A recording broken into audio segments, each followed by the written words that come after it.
All right, we're live. What's up, everybody, or nobody, or whoever the hell is sitting here? We got two in the house. It's a house party, Thursday night house party. What's going on, everybody? It's your boy Adam, back at you again.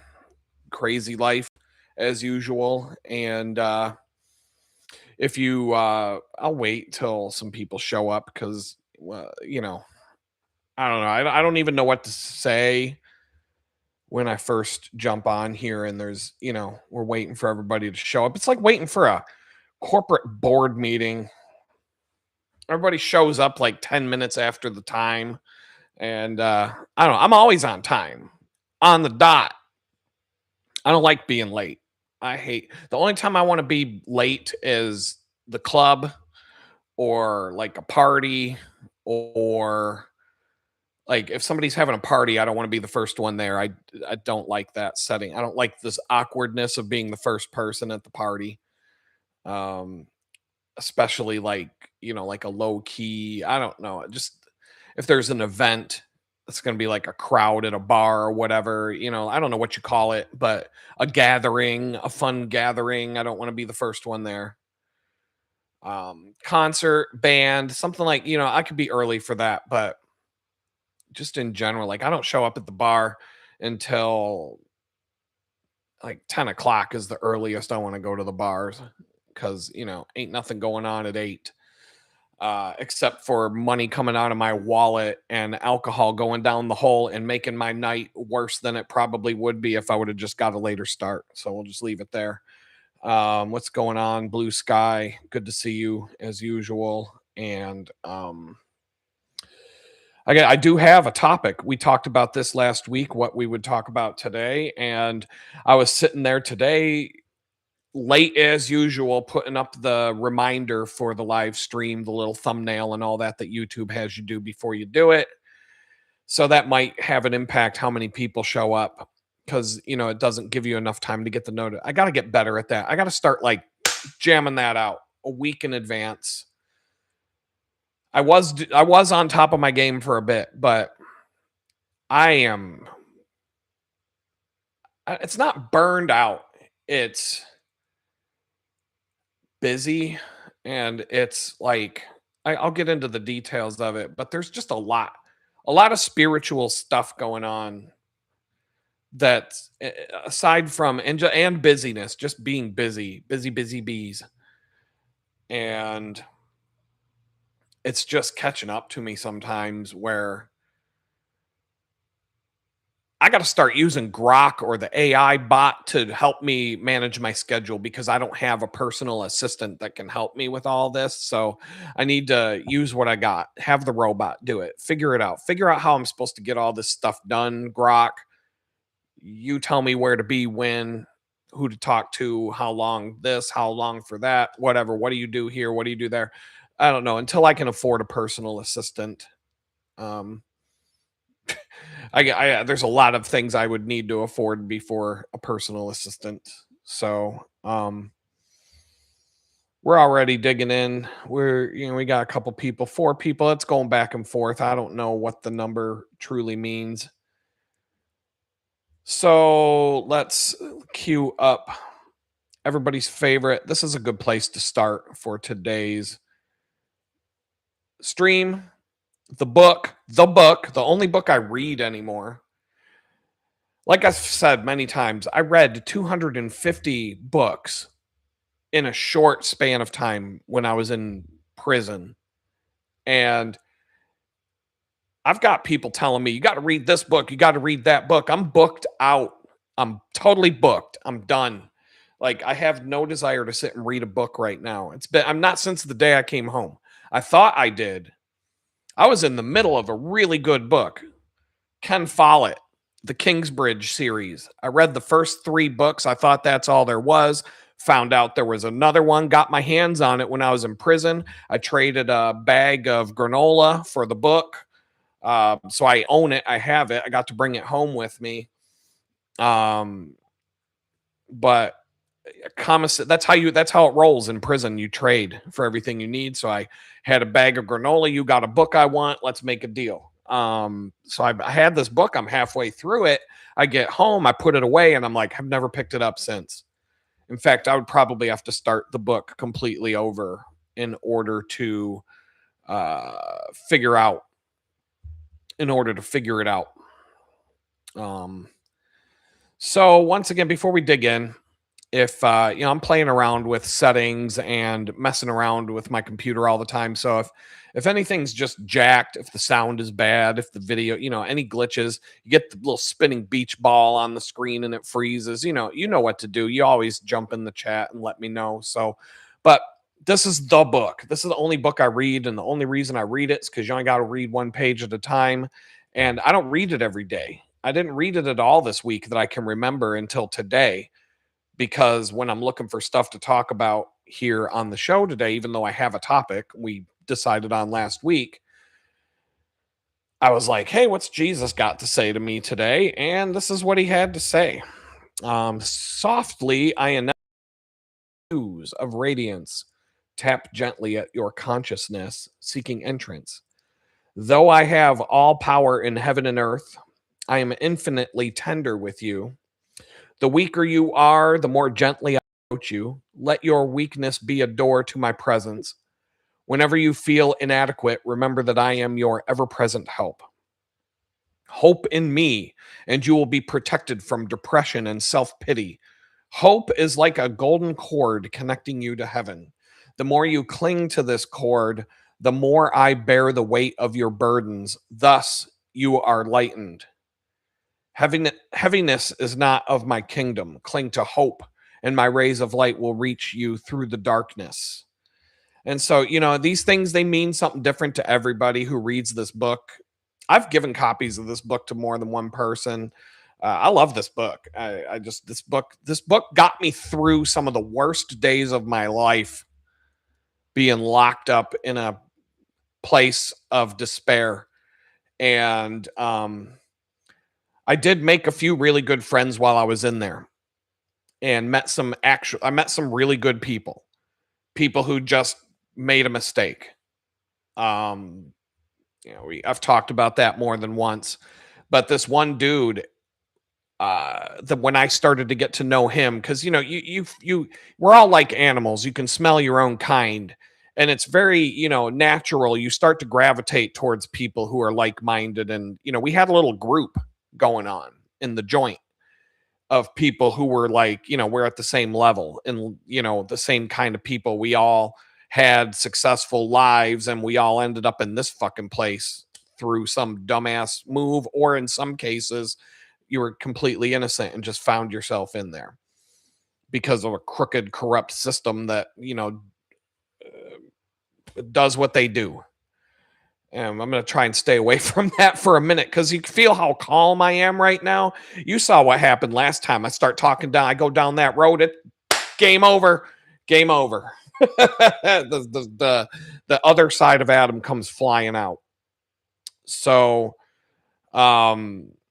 this dude would just pass this book around to everybody every day. So it became like a ritual. It would go from so-and-so to so-and-so, and then it would end up in my hands, and I'd have to give it to someone else. And there was like a group of 6 or 7 of us. Every day we saw this book come into our hands. And unless we were on a lockdown, sometimes they'd, lock you in your cell for 5 days without a shower and just leave you in a tiny little box where a 5-foot wide by 7-foot wide room where you shit right next to where you eat. Wonder, kind of like the place I was living in before I moved in here. But this book got me through some times. And so over the years, even if I don't read it every single day, at some point I will be able to, I will just know that I've read the whole book. At some point there will come a day where I've read every page. It may not, but it's not going to be linear. It's going to be more like a Quentin Tarantino movie, where he starts out with like something almost to the end, then he takes you back in time to the beginning, then he kind of brings you back up to speed with back where it left off at the beginning, and then it shows you how everything wraps up. That's kind of how this book goes. So the thing that stood out to me today, every day it's going to be something different, but usually there's something in this book that just hits me. And like next year, the same entry might hit me different. It might have something different for me. But today, this is what the part of this entry that stood out to me today was, though I have all power in heaven and on earth, I am infinitely tender with you. The weaker you are, the more gently I approach you. Let your weakness be a door to my presence. Hope in me, and you will be protected from depression and self-pity. That's the one. That if I could have just highlighted that line and left the rest of it ghosted out, that was the key to the whole thing. I skimmed through this today. I was just like, I wasn't even paying that much attention. And I get to that line and I'm like, yeah, definitely. And then I had to turn around and read the whole thing and absorb it more. Hope is like a golden cord connecting you to heaven. The more you cling to that cord, the more God will bear the weight of your burdens and you will become enlightened. So for me, I'm going through a period of some major release of stress and anxiety and just these things from the past, part of which I just mentioned. Um, Worrying about everything. I'm never going to stop being, I'm never going to stop picking something up off the shelf of things to worry about and focusing on that thing until that's done. And then I'll pick up another one and start worrying about that. Like, that's just part of me. I don't fight it anymore.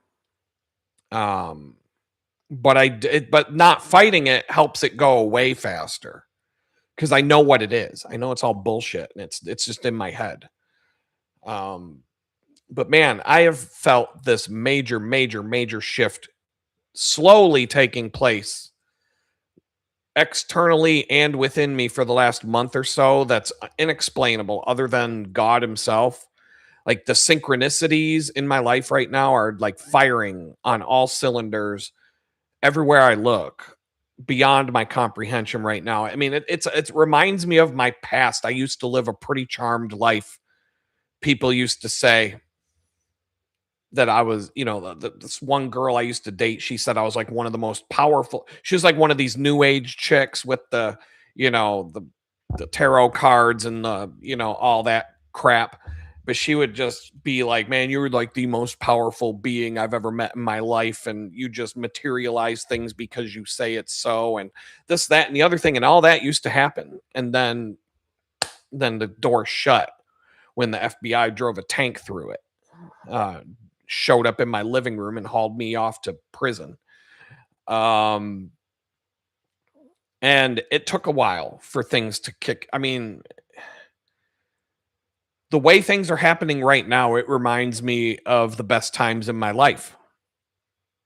Even though things aren't really, I don't have my shit together at all. I don't. I admit that. I don't know. I mean, things are falling into place here and there, but I'm still getting to the end of the month going, how exactly, Adam, do you think you're going to pay your rent and your bills this month? How do you make that? How do you think that's going to happen? Because I don't know. I don't have like a nest egg. I don't have like buffer to, I should be 2 months out. I should have the money sitting there to pay the bills 2 months out so that, if something happens, I'm just riding by the seat of my pants every day. I don't know what's going to happen one day to the next. And it's just God put me in that place to just depend on Him because I ain't got no other way to do it right now. If I depended on me, I'd be screwed.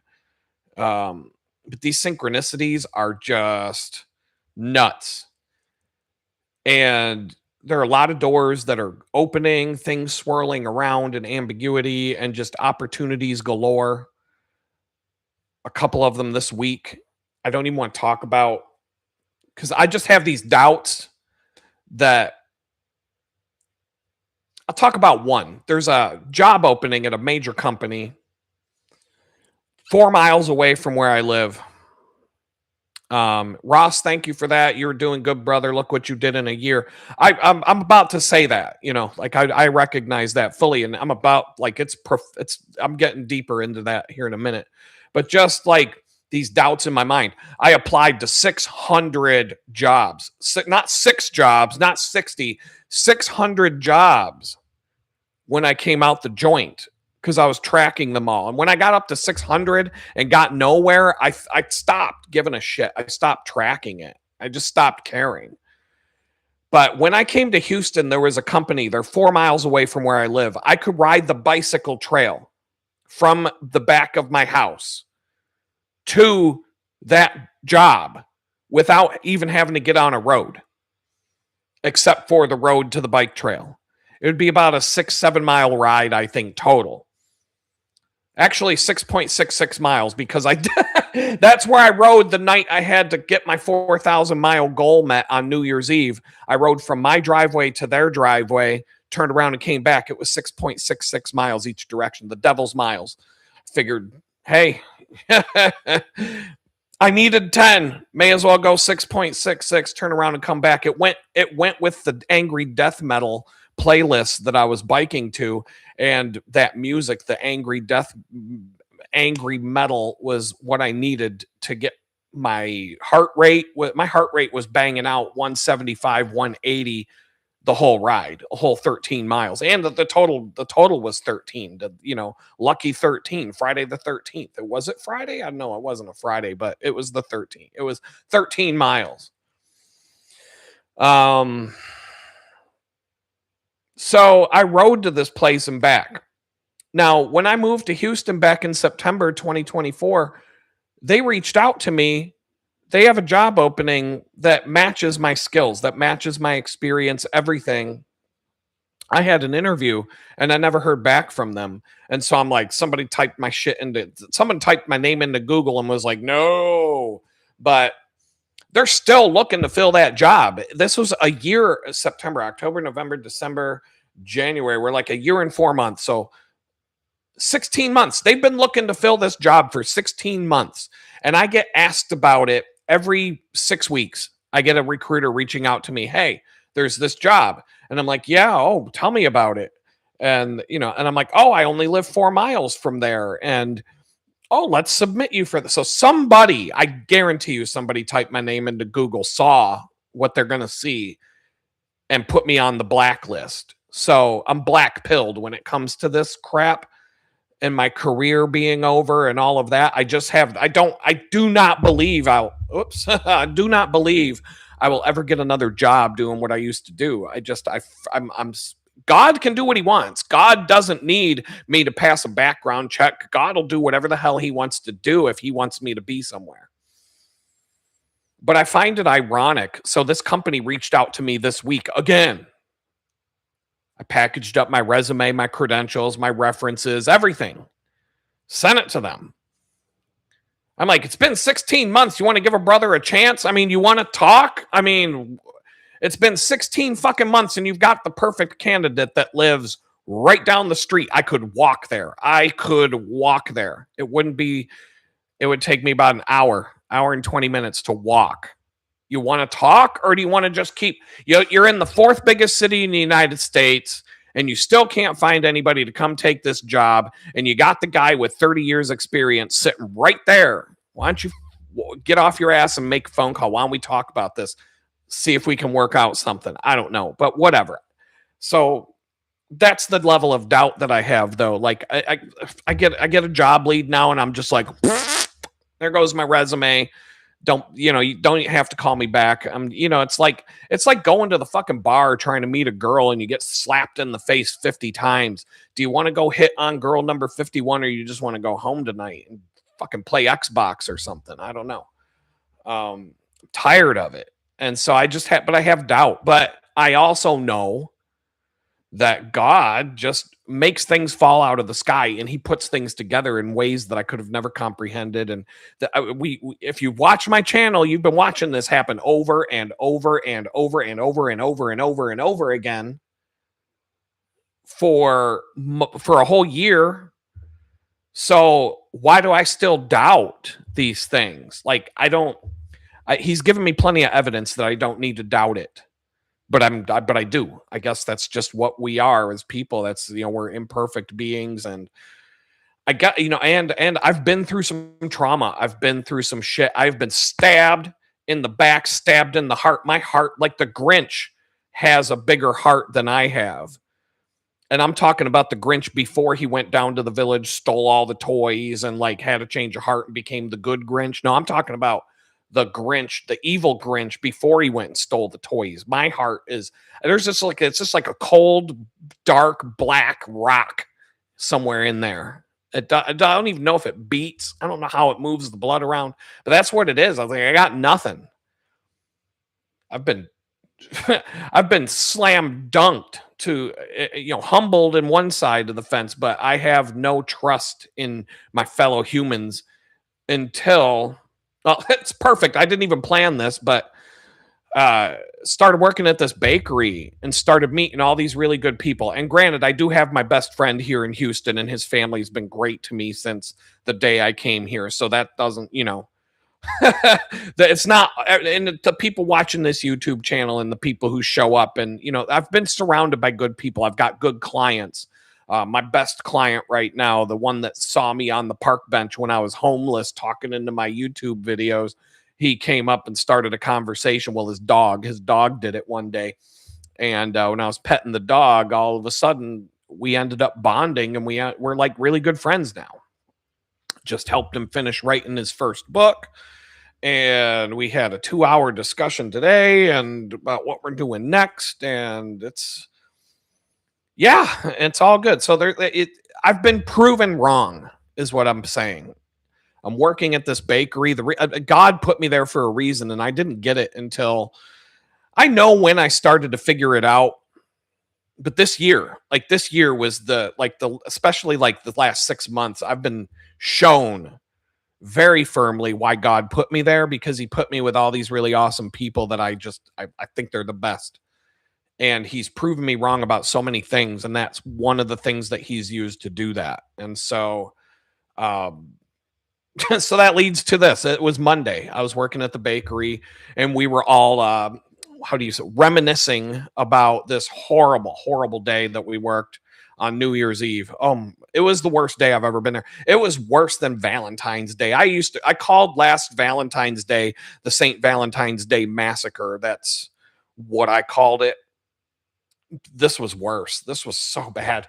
But I'm kind of recovering from it to this day. I mean, we're on January 8th and I'm still feeling it. The energy loss from just that period of time is still weighing on me. And I'm too old for this, man. I'm too old. I need to have a job, sitting in a chair, being smart, making stuff, like no hard labor. My dainty hands don't need to be working on machines and feeling like I'm at a prison camp breaking rocks all day. Like it's not where I need to be. And you all know how much I don't want to think about being in prison as much as I talk about it. But as we were talking about this at the place, this one woman starts talking about how it made her cry. And yes, she did cry that day. It was so bad that day. I don't blame her. It was crazy that day. But me, am I going to cry about the stress of working? No, I worked in a prison kitchen for 70 cents an hour that looked like the bathroom from the first Saw movie. And I had to keep my head on a swivel to make sure nobody was coming up to me with an applesauce can lid that they bent up and turned into a prison shank, sharpened it on the bathroom wall, wrapped it in saran wrap enough times to make a nice handle. Like, that's the kind of shit I had to deal with at my last kitchen job. So New Year's Eve, bring it. The Valentine's Day Massacre, bring it. I watched a guy get stabbed over a bag of potato chips, and his fucking organs were falling out on the floor, for crying out loud. And the sad thing is, it wasn't even a bag of potato chips No, this was like the tiny little bag of potato chips that you would get in the orange bucket that you carried around for Halloween when you went trick-or-treating. The tiny little bag of Fritos. Someone got fucking stabbed over that, to the point where I'm looking on the ground. I'm like, is that a spleen? I don't even know what a spleen is, but I think that might be one. This dude was like holding his chest, holding his hands on his body because parts were falling out of him as he ran across the. Holy shit! This is what I got to do for a couple of years. So I can deal with the stressful day at the bakery. I'm not going to cry. Um, can we all agree that I've seen worse days in my life?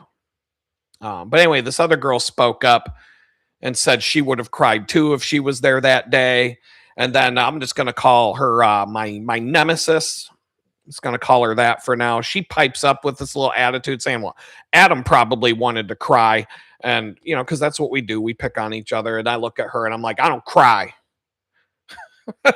I just get angry. And I made the angry face, my mean, angry face. One of the other girls yells out, yeah, that's because you're a boy. Boys don't cry. So, yeah, I definitely don't cry.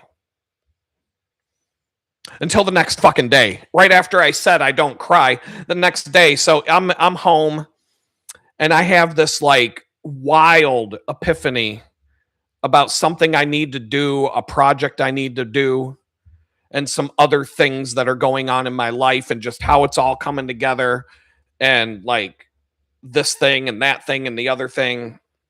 And it was all just hitting me. It just and it was just synchronicities were just I had some synchronicities what that had to be yesterday. Was it? No, Tuesday. It was Tuesday.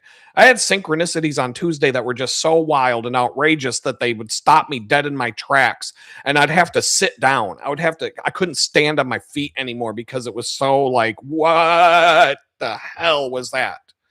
Like just some random thing would show up on my computer screen or driving down the road. There's a sign. It's talking to me, like just all kinds of crazy stuff. And I would say something to God out loud, and then I'd see a sign that says the same thing back to me or the answer to my question, all kinds of just wild shit. I couldn't even list it all. And I was just like, it just hit me that like God is basically telling me all day Tuesday, dude, your life is going to be awesome. It's going to be okay. I got your back, brother. I got your back. And, it's making me remember about how God kept telling me that the book of Job in the Bible is essentially the same story as me, except Job was blameless. I can't say I was blameless. None of us can. But he kept telling me that the book of Job is basically my story. You lost everything, literally lost everything. You went away to prison, lost your home, your family, your kids, your friends, everything you ever owned, your money, your career, all of it gone in the blink of an eye, that fast. And we all know the book of Job is the guy who lost everything, his health, his family, his possessions, his home, everything. And God gave it all back to him. In fact, the Bible says the latter days of Job were more blessed than the former. So, and I keep synchronicities with that are wild. It happens all the time. So I was just overwhelmed on Tuesday, but it was like tears of joy. It was just like, I mean, part of it was, missing my kids. I haven't seen my fucking kids in so long. It hurts. I haven't seen my kids. My daughter, I haven't seen since 2022, other than, I talked to her on the phone. That's it. My son, I've seen one freaking time since he was 12 years old. It's hard. It's hard to talk about. And it was that, but and just everything that's happened since August 12th, 2022, the day I will never forget, that date when my life was completely destroyed and it just all came pouring out of me. I was home alone. Nobody's watching me. It's like, I got no shame in my game. I'm sitting here on YouTube talking about it. I mean, I pulled myself together and I got back up and I got in front of the camera and here we are. But Tuesday was a wash. Tuesday was a wash. I got done what I had to get done. I had requirements to meet on Tuesday, like absolutely drop dead. You must get this stuff done. Things that needed to be done. Other than that, nothing got done. But it was also, it wasn't just like, it was just reliving everything I went through. But also like this overwhelming sense of gratitude because of here we are, Ross. An overwhelming sense of gratitude because of all the things that God has done for me in the last year and a half since I got out of prison, and how he keeps showing me how much better it's going to get. He just won't tell me when, and he won't tell me how. He just keeps telling me, trust it. Just trust. I hate that. I hate that. I mean, as usual, I guess things are just going to fall out of the sky and fall into my lap when they need to. They always do. It's crazy how much that happens anymore. I can't even compile a list of all of the crazy, crazy things. Maybe I'll need to add it to my slide deck that I use for these videos and just keep building it out as maybe I'll sit down and come up with a list of blessings that God has just randomly tossed at me in the last year and explain like how they came from nowhere. Money falling out of the sky and just everything else. And it's just as a reminder to me, like God didn't do all this. He didn't bring me here to throw me down on my face and rub it in the dirt. He brought me here for a reason. I just don't know the reason yet. Why am I in Houston? I have some ideas, but I don't know. Something's going on. I don't know. It's more than one. There's some things going on, and I'm supposed to be here. I feel that, but I don't know exactly why. Like, because I would have never chose to come here. I was forced to come here. I had a choice, but the choices were so bad that like, well, I guess I'm going to Houston because I'm certainly not going to do these other two things. If I have that option as a third, I'm taking that. It's like 3 bowls of turds, and I'm like, I'll go with that one. Everybody got to eat, I guess. But wow. But yeah, God just keeps telling me, trust me, dude. Trust me. Just trust. Just stop. Just don't even worry about it. But I demand answers. Damn it. That's me. I don't like the worst thing you can ever say to a guy like me is maybe. Because when you tell me maybe, I'm either going to be like, all right, that's a no. Maybe is a no, in my opinion. Like that, most of the time, if somebody gives me a maybe, it doesn't matter what category we're talking about. If it's a maybe, I'm just like, no, it's a no. A maybe is a no. And if I'm determined, if I'm absolutely determined, I will go out of my mind to try and turn that maybe into a yes. But I hate maybe. I'd rather just tell me no right up front. Boom, we're done. All right, good. I'll walk away from it. We're over. It's over. But in some cases I will persist and I will turn a maybe into a yes. And believe me, I can be persuasive. I've done it so many times in my life. Crazy things I've done just by sticking it out. Probably with a little help from above too. I guess I see a thumbs up just shot up. That's one thing I'll throw it out there. The plugs, we got 10 people in there. So if you're cool, you want to give it a thumbs up, that'll boost the algorithm to make more people come to the party. If not, whatever, it ain't no thing. But I always forget to ask, and most of my favorite YouTubers do it. Let's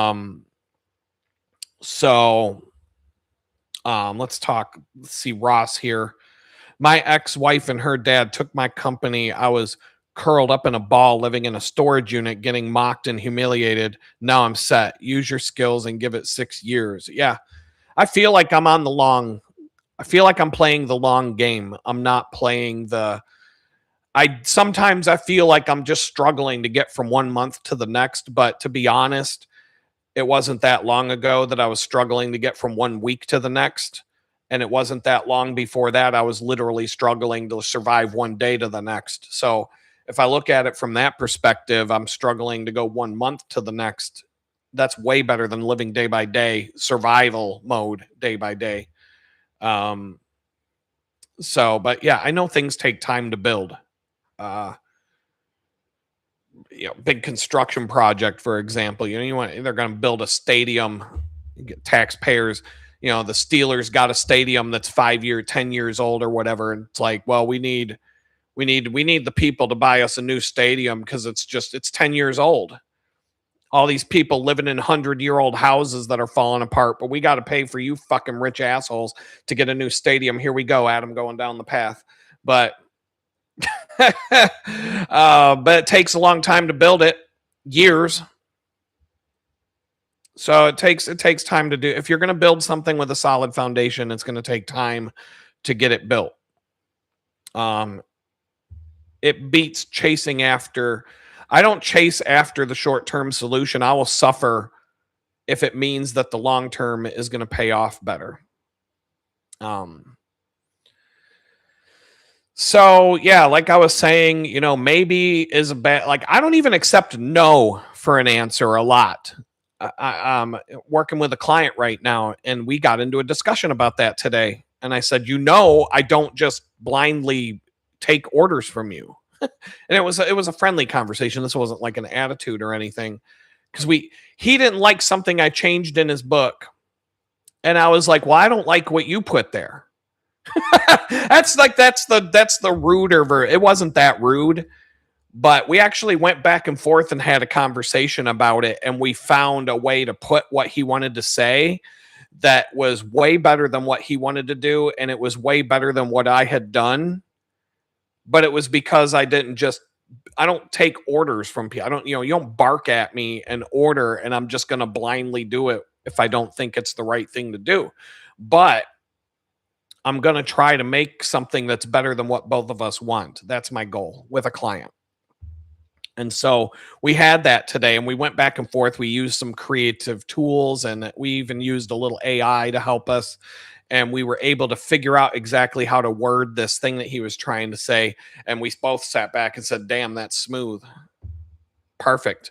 And then he was like, yeah, I'm glad you don't blindly take orders from me, because, we may butt heads from time to time, but he knows that I have his best interest in mind. So it all works out in the end. So I do this all the time. I've always been like this in my career.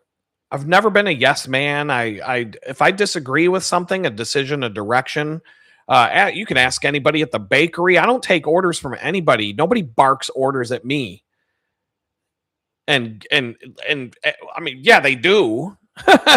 And they just see me go back to not giving a fuck, and I'm just going to do what I want. And if somebody shows me a better way to do something, or we're in a hurry and perfect is the enemy of done, et cetera, I mean, I will make adjustments to my game, but nobody barks orders at me.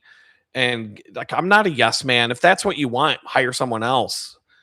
People don't take long to figure that out when I'm in the room.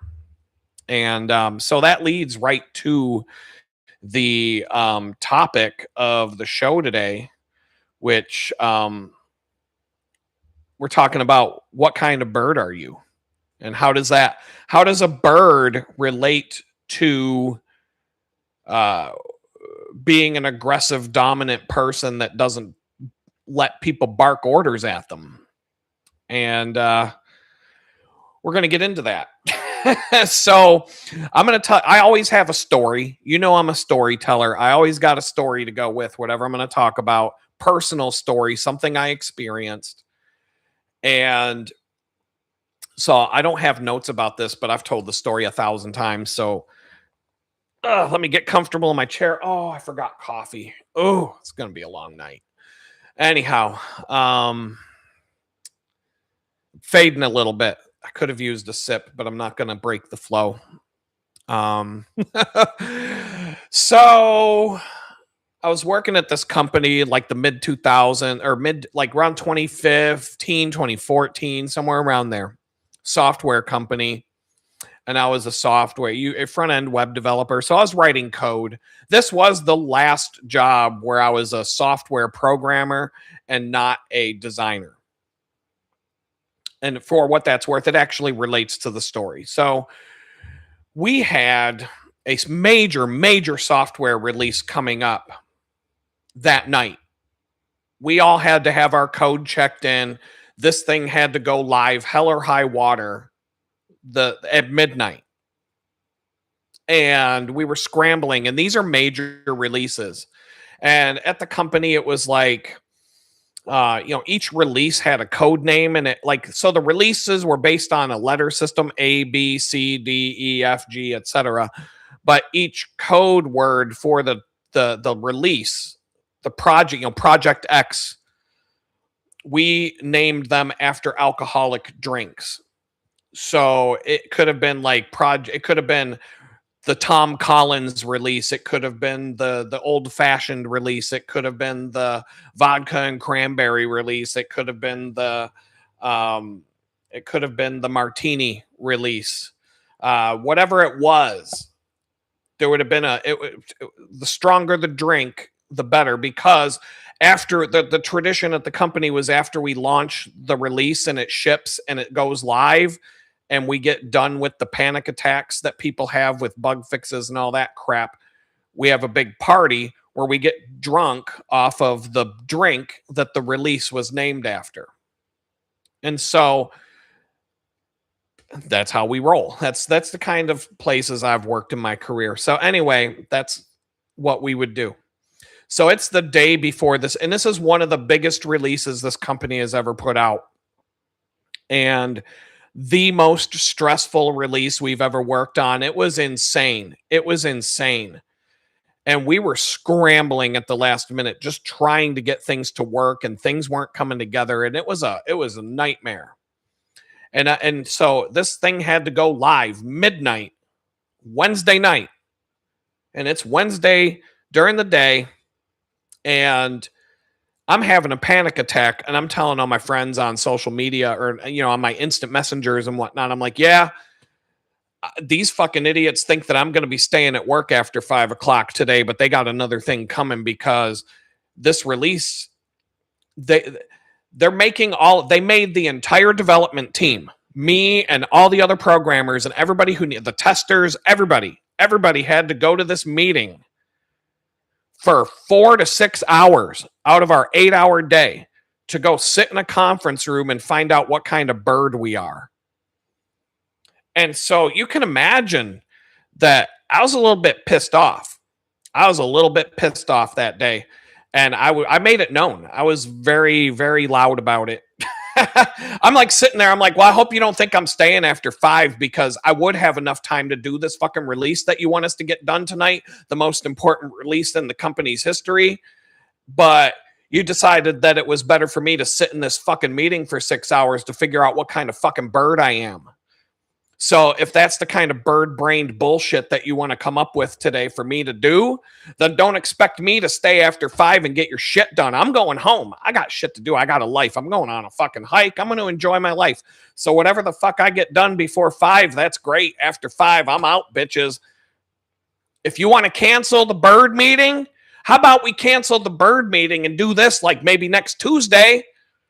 Maybe do the bird meeting on the day that we're all getting drunk after the fucking release. That sounds like a good day to have a what kind of bird are you meeting?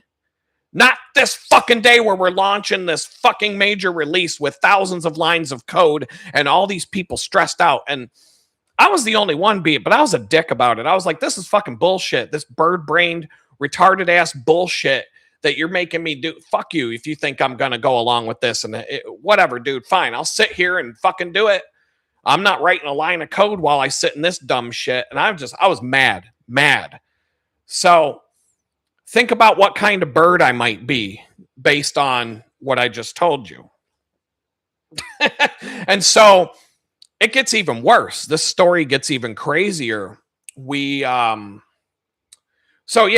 of the meeting. And I sit down and I'm banging on something, trying to make something work. This is so freaking crazy. So they already know I'm pissed off about this, and we're already having beef because I'm mad that they're doing this to my whole team. I'm like, this is so ridiculous. Set the fucking bird meeting for next Tuesday, for crying out loud. I was just like, what the hell? Team bonding. You know what would be a good way for our team to bond? To get this fucking project done. That's what would be a good team bonding day. So I was not having it. I was so mad.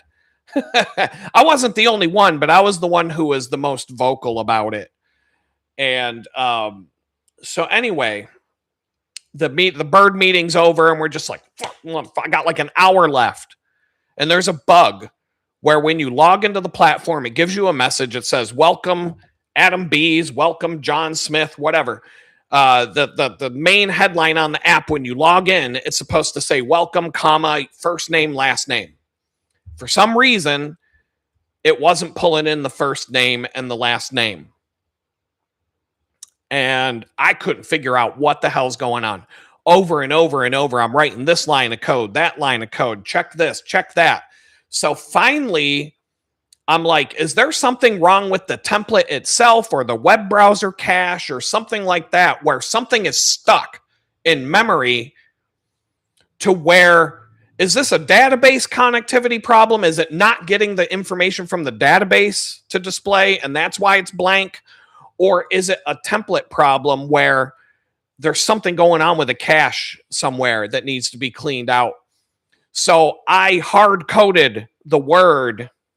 This is so crazy. It said, welcome, comma, go fuck yourself, exclamation points, going across the page, all capital letters. And then I hit refresh in my browser, and there it was. Welcome, go fuck yourself, blah, blah, blah. Okay. Well, I know that it's not the template now. So now I can dig into the code and I can figure out what's going on with the, I can figure out what's going on. And eventually I did figure out what it was. It was a pretty simple fix, but that's usually how it goes when you're writing code for something, especially when you spent 6 hours in a fucking meeting to find out what kind of bird you are. And the major releases tonight, and it has to be done hell or high water, or you're going to lose your job.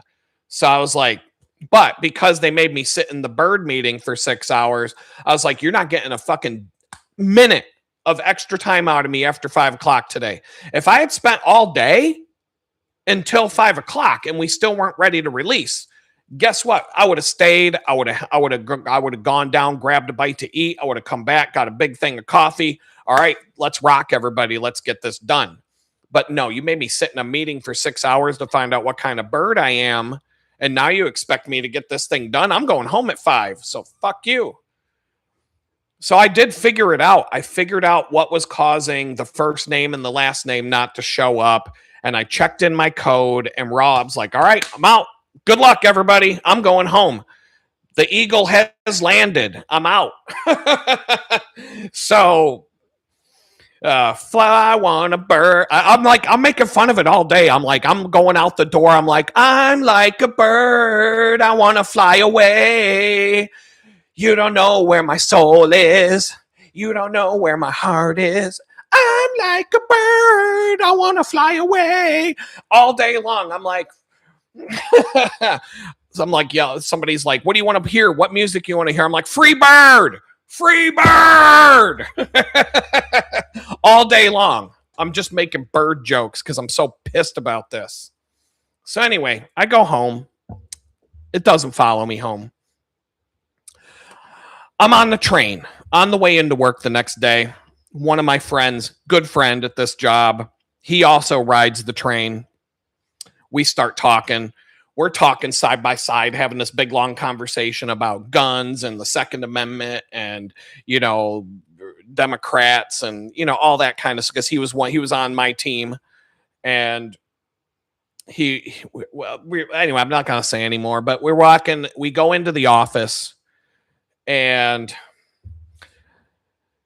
Funyuns, that's what I used to call the guy. If you ever saw the movie Half Baked, there was this dude that the guy who ran, the chief technology officer of the company, I called him Funyuns.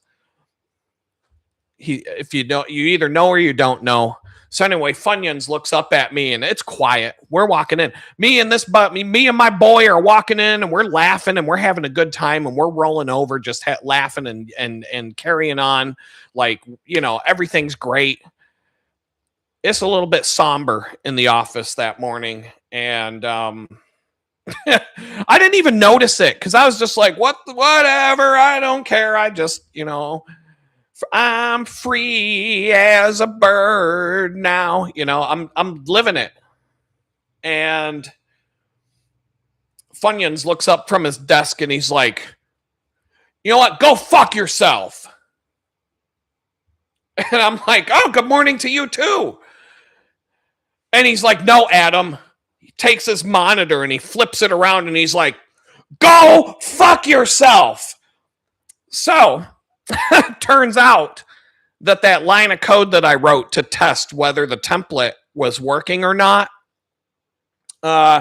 turns out that was the code that got checked into the repository instead of the code that pulled the first name and the last name from the database. We don't know how. And then because everybody was in a mad rush, all the software testers, the QA people, the people that were supposed to test that and see, these things normally go through like 20 people before it goes live. But because everything was a mad scramble, that's what went live that night. So all, 100,000 people that logged into this company's website the next morning, they got a nice message on their fucking homepage. Hey, after they logged in, welcome, go fuck yourself. Just like Ron Burgundy when he told San Diego to go fuck themselves. Straight up. That happened to me. And I looked at, and so my buddy who walked into the office with me when Funyuns turns the monitor around and he's like, no, Adam, go fuck yourself. And my buddy goes, oh, it wasn't me. And he goes walking over to his desk, plops down. He's like, oh boy, this is going to be fun. He's like, and so I'm like, oh shit. I'm like, duh. So I look up at Funyuns. I'm like, do you want my keys? Do you want me to go grab my stuff and mosey on out of here? And that's what I thought was going on. I'm like, oh, looks like I'm going home early today. So, no, actually, they took into consideration that they had made all of us sit in that stupid ass meeting the day before, and that they put a bunch of pressure on us that was unwarranted.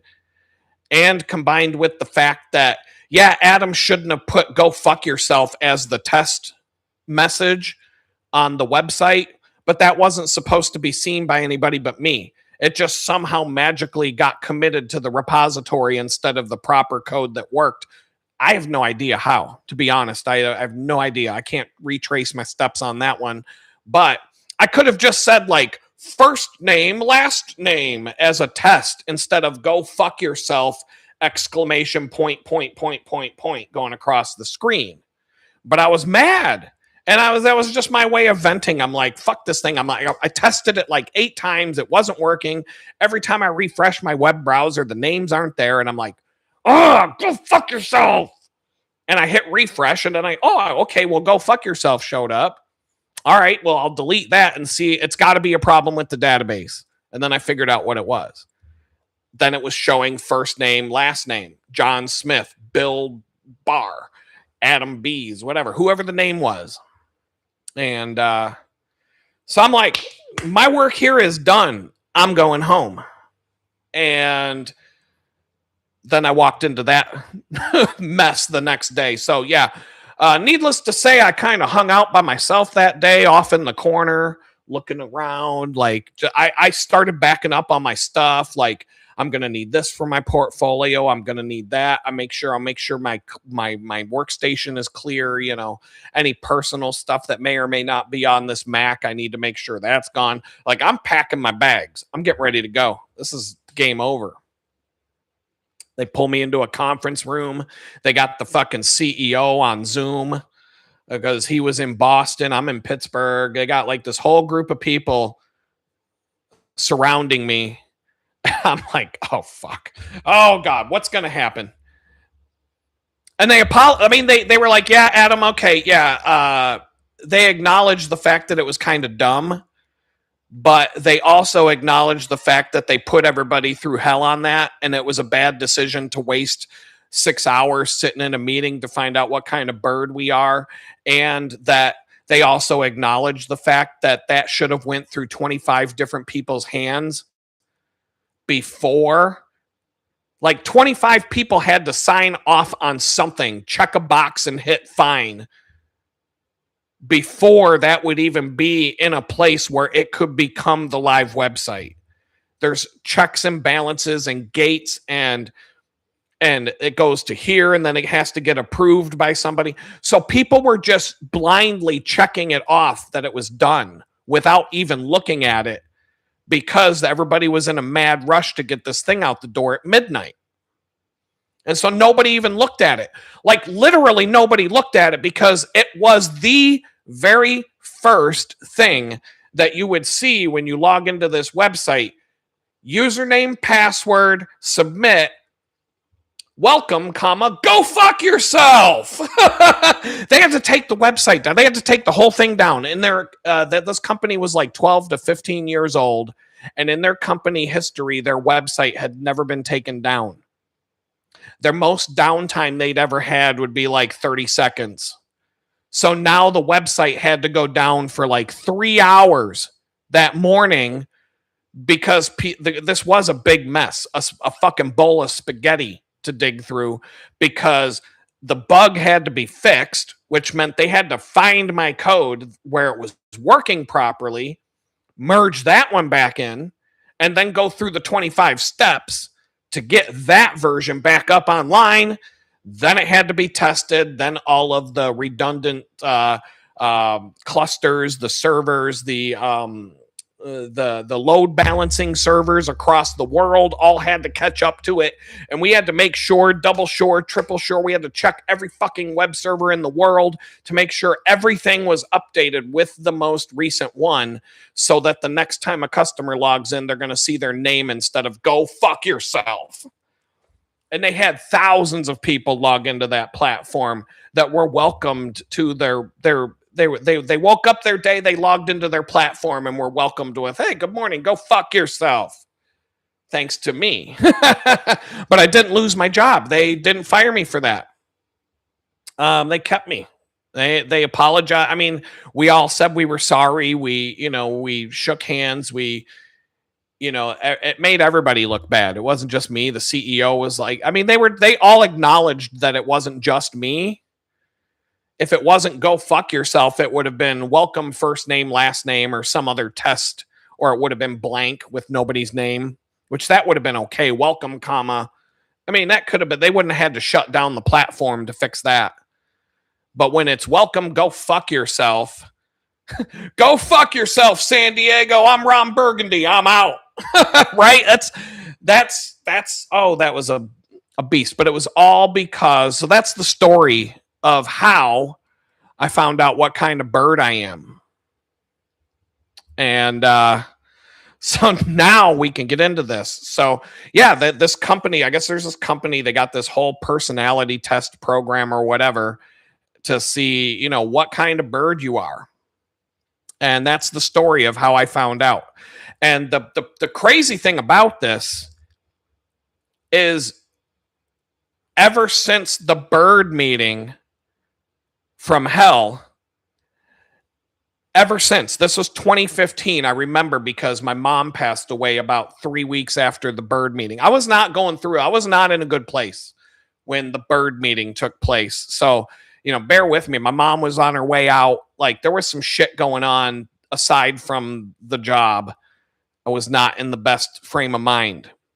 But, the whole go fuck yourself thing, that was just, that's what we programmers do when we're testing things out.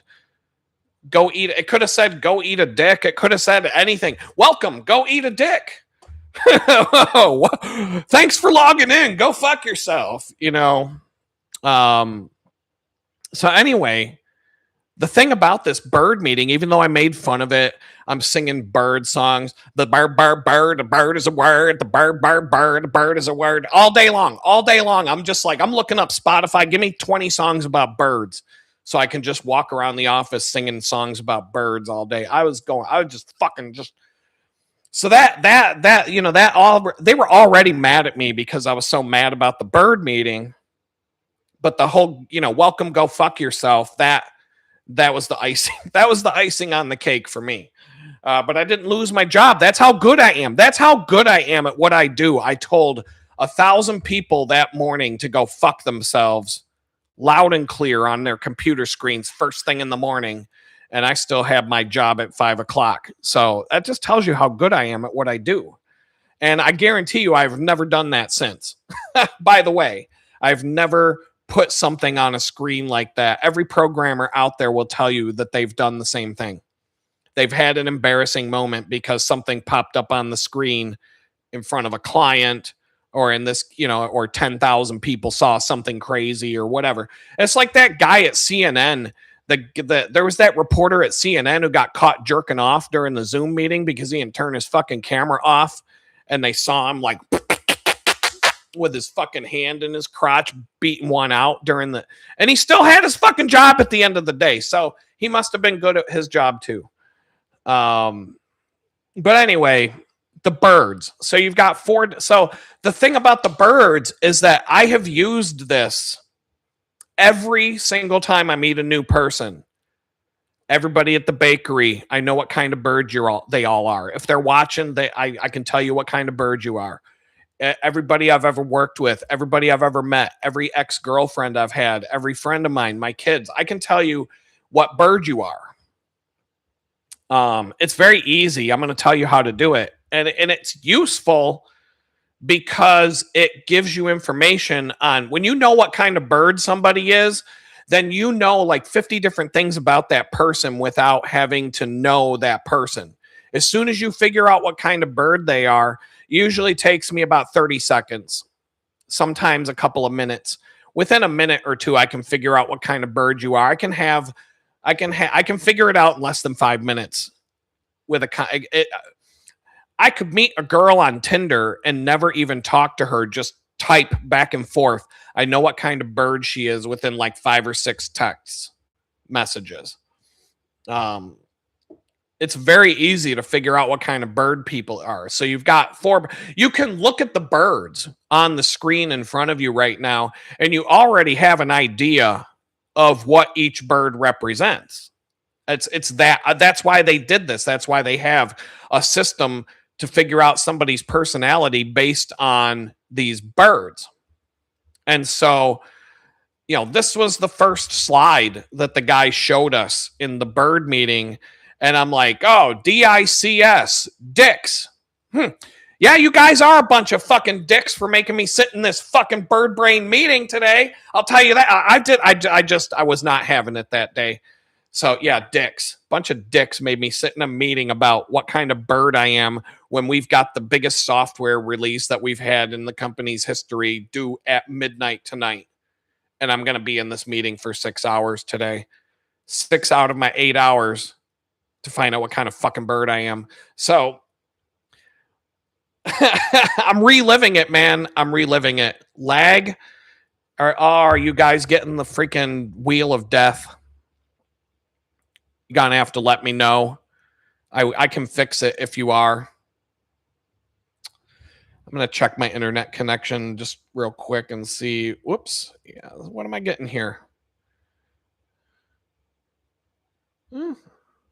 What's the weather going to be here in Houston? Well, it looks like I have internet.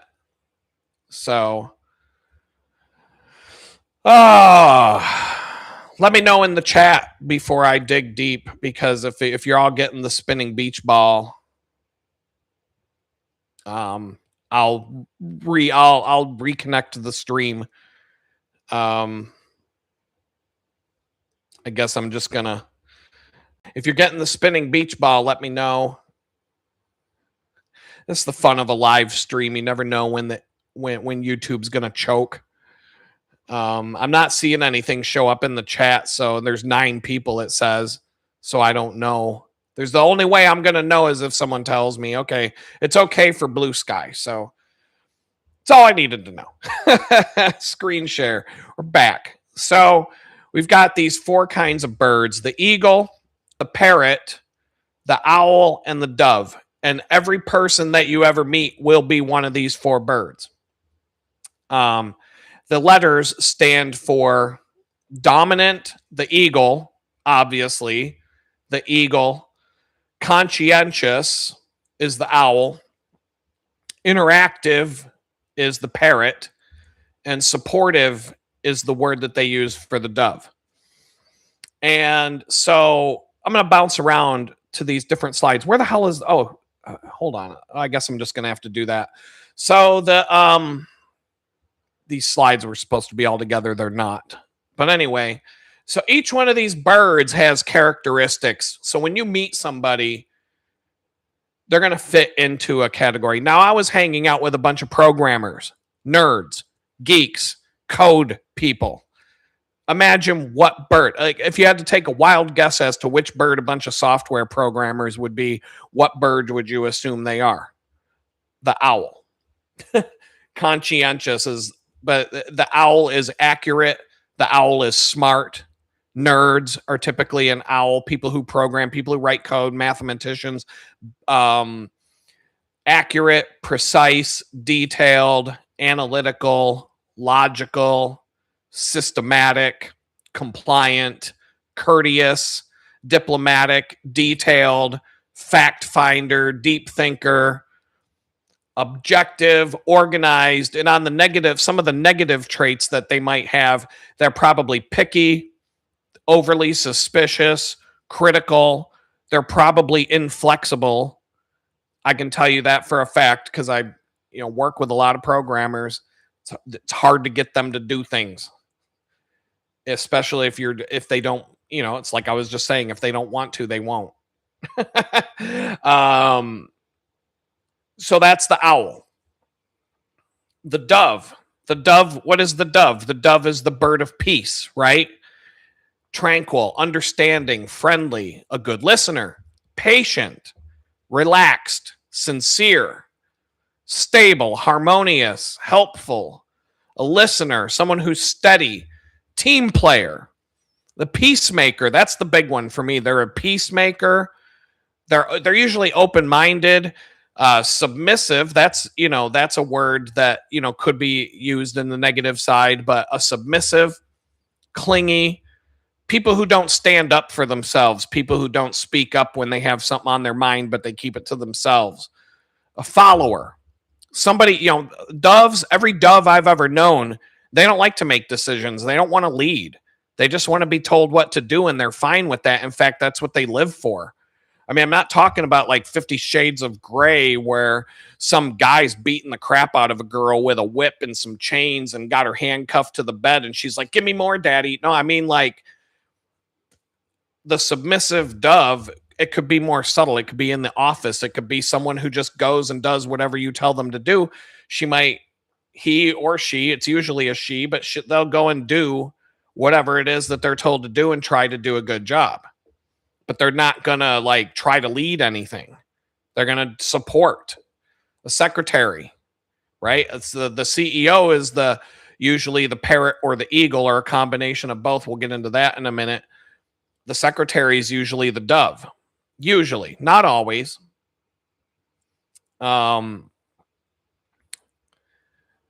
interactive is the parrot. The parrot is the party girl, the life of the party, the social butterfly, charming, flirtatious, confident, convincing, enthusiastic, always happy, always bubbly, inspiring, optimistic, always sees the glass half full, persuasive, motivational, sociable. Like I said, they go to the party, they talk to everybody at the party. Everybody at the party wants to talk to them.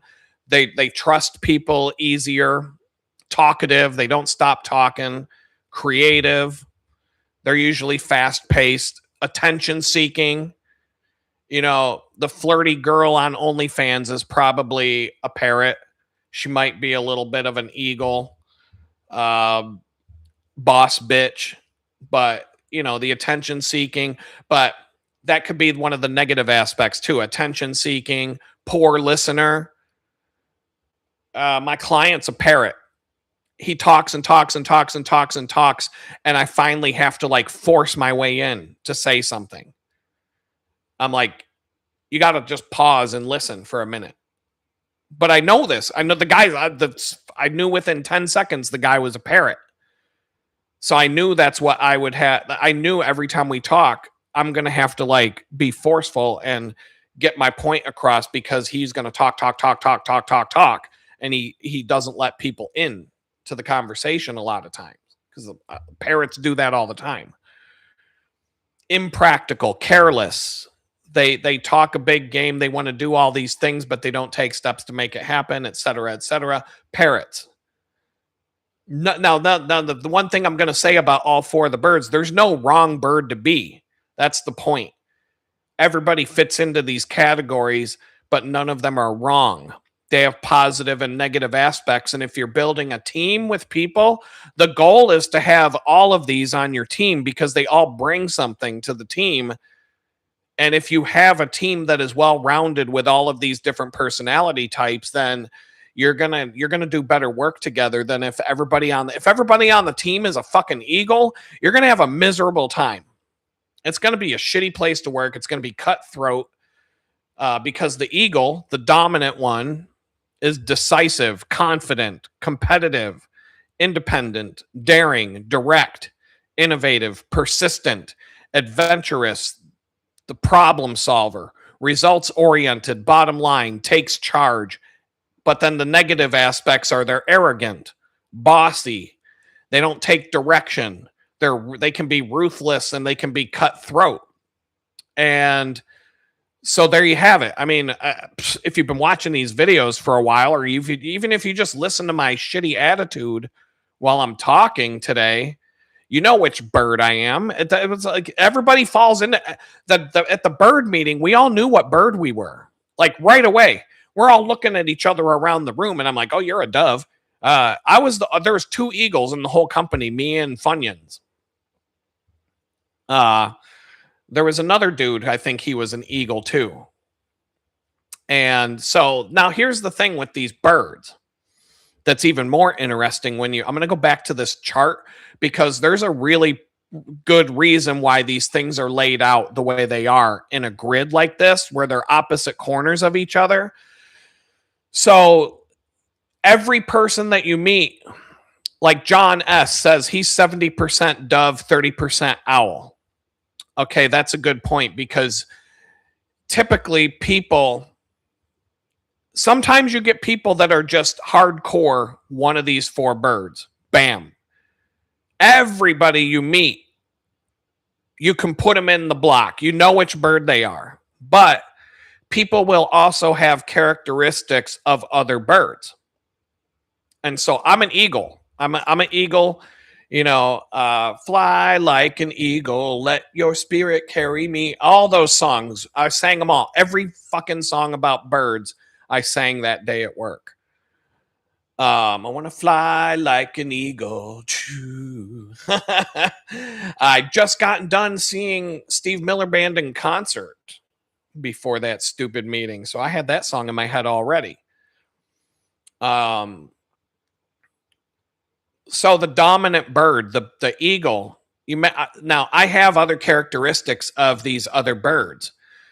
But the funny thing is, you're only going to have characteristics typically of the birds that are adjacent to the bird that you are. So I'm like, I don't know what percent eagle I am, but I'm definitely an eagle. Like there's nobody would argue that. But I am an owl as well.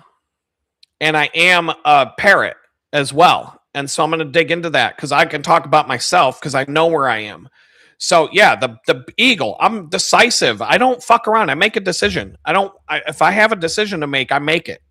I'm confident most of the time. There's times I'm not, but generally speaking, I can hide my lack of confidence behind a fake wall if I need to. I'm competitive as hell. I was sharing stories at a bakery about playing on a soccer team where people were breaking legs over a freaking beer league in soccer. Independent. I don't listen to other people. Right there, rejects direction. Daring, direct.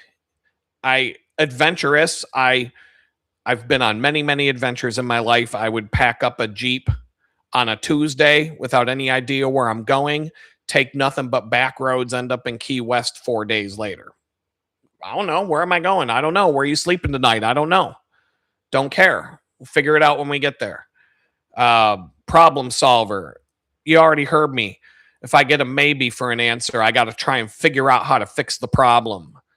My car broke. I got to figure out how to fix the problem. I'm obsessed until I fix the problem, and I can't stop obsessing about it until the problem is solved. Results oriented, bottom line, take charge. I don't give a shit. Like if I've never done something before, they always tell me at the bakery, they're like, have you ever done this before? Like certain type of cookie style or whatever. And I'm like, I got it. It's probably something I've never done before. I'm like, show me the picture. Okay, I'm good. Let's do it. Like, I don't care. I don't get all nervous about trying new things. I'll pretend, own it, or what is it? Fake it till you make it, whatever. I'll just own it. I don't care. Bossy sometimes. Ruthless and cutthroat. Those will come out. Yes, I am, but only when I need to be. Only to save. Like, if we're gonna have if that's what I need to do to survive, then yeah, I'm gonna cut a throat and walk away with a smile. But I don't want to. That's not who I am. But I mean, when the shit hits the fan and we're all living in the apocalypse, I'll cut a throat and walk away just to take a loaf of bread back home if I need to. If it's going to be my throat or somebody else's, bring it. Let's do this. Let's get it over. But sometimes I would say, like, okay, maybe I'm like 80% eagle, because a big me is like the owl too, the conscientious owl. I'm a software designer. I was a programmer for a number of years. Not the same as the programmers, not like a complete nerd programmer, but like a designer that writes code is a lot different than an artist. Accurate, precise, detailed, analytical, logical, systematic, compliant, all of those things go with a lot of the things I do and a lot of my work. I mean, when I'm working, this is like accurate, precise, detailed. I'm anal. I am very much a perfectionist. I was working on a project today and I was going over and over and over and over just a little tiny detail. And I wouldn't like accept that perfect is the enemy of done, because I want it to be fucking perfect. And so courteous, I mean, I can do it. I can pretend. Diplomatic, yeah, I can do that sometimes, but detailed, fact finder, deep thinker, objective, organized sometimes. That'll organized that go there's another. I am a combination of three birds. So picky, suspicious, critical. I got my tinfoil hat. How many times have you watched me put on a tinfoil hat while I'm on this show? Talking about my suspicious nature when it comes to the government. Like, for example, how can you tell if a politician's lying to you? Anybody who knows the answer, put it in the chat. All right, too late. You can tell a politician is lying to you because words came out of their fucking mouth. That's how you know. Suspicious, critical, inflexible. It's going to be my way or fuck you. That's so all of that applies to me too. So maybe I'm like 75% eagle. I might have like a 10%, 75. That puts you up to 85. I might be like 10, 12% owl on top of that, or maybe like 60% eagle, 30% owl, maybe more, but I'm also a parrot. But the parrot's probably the least of the stack, because I'm an introvert. I don't like people. I don't like talking to people. I want to be left alone. I don't mind going on long trips. I could go on a month-long road trip completely by myself and never be bored. There's things I can do if I do miss being around people.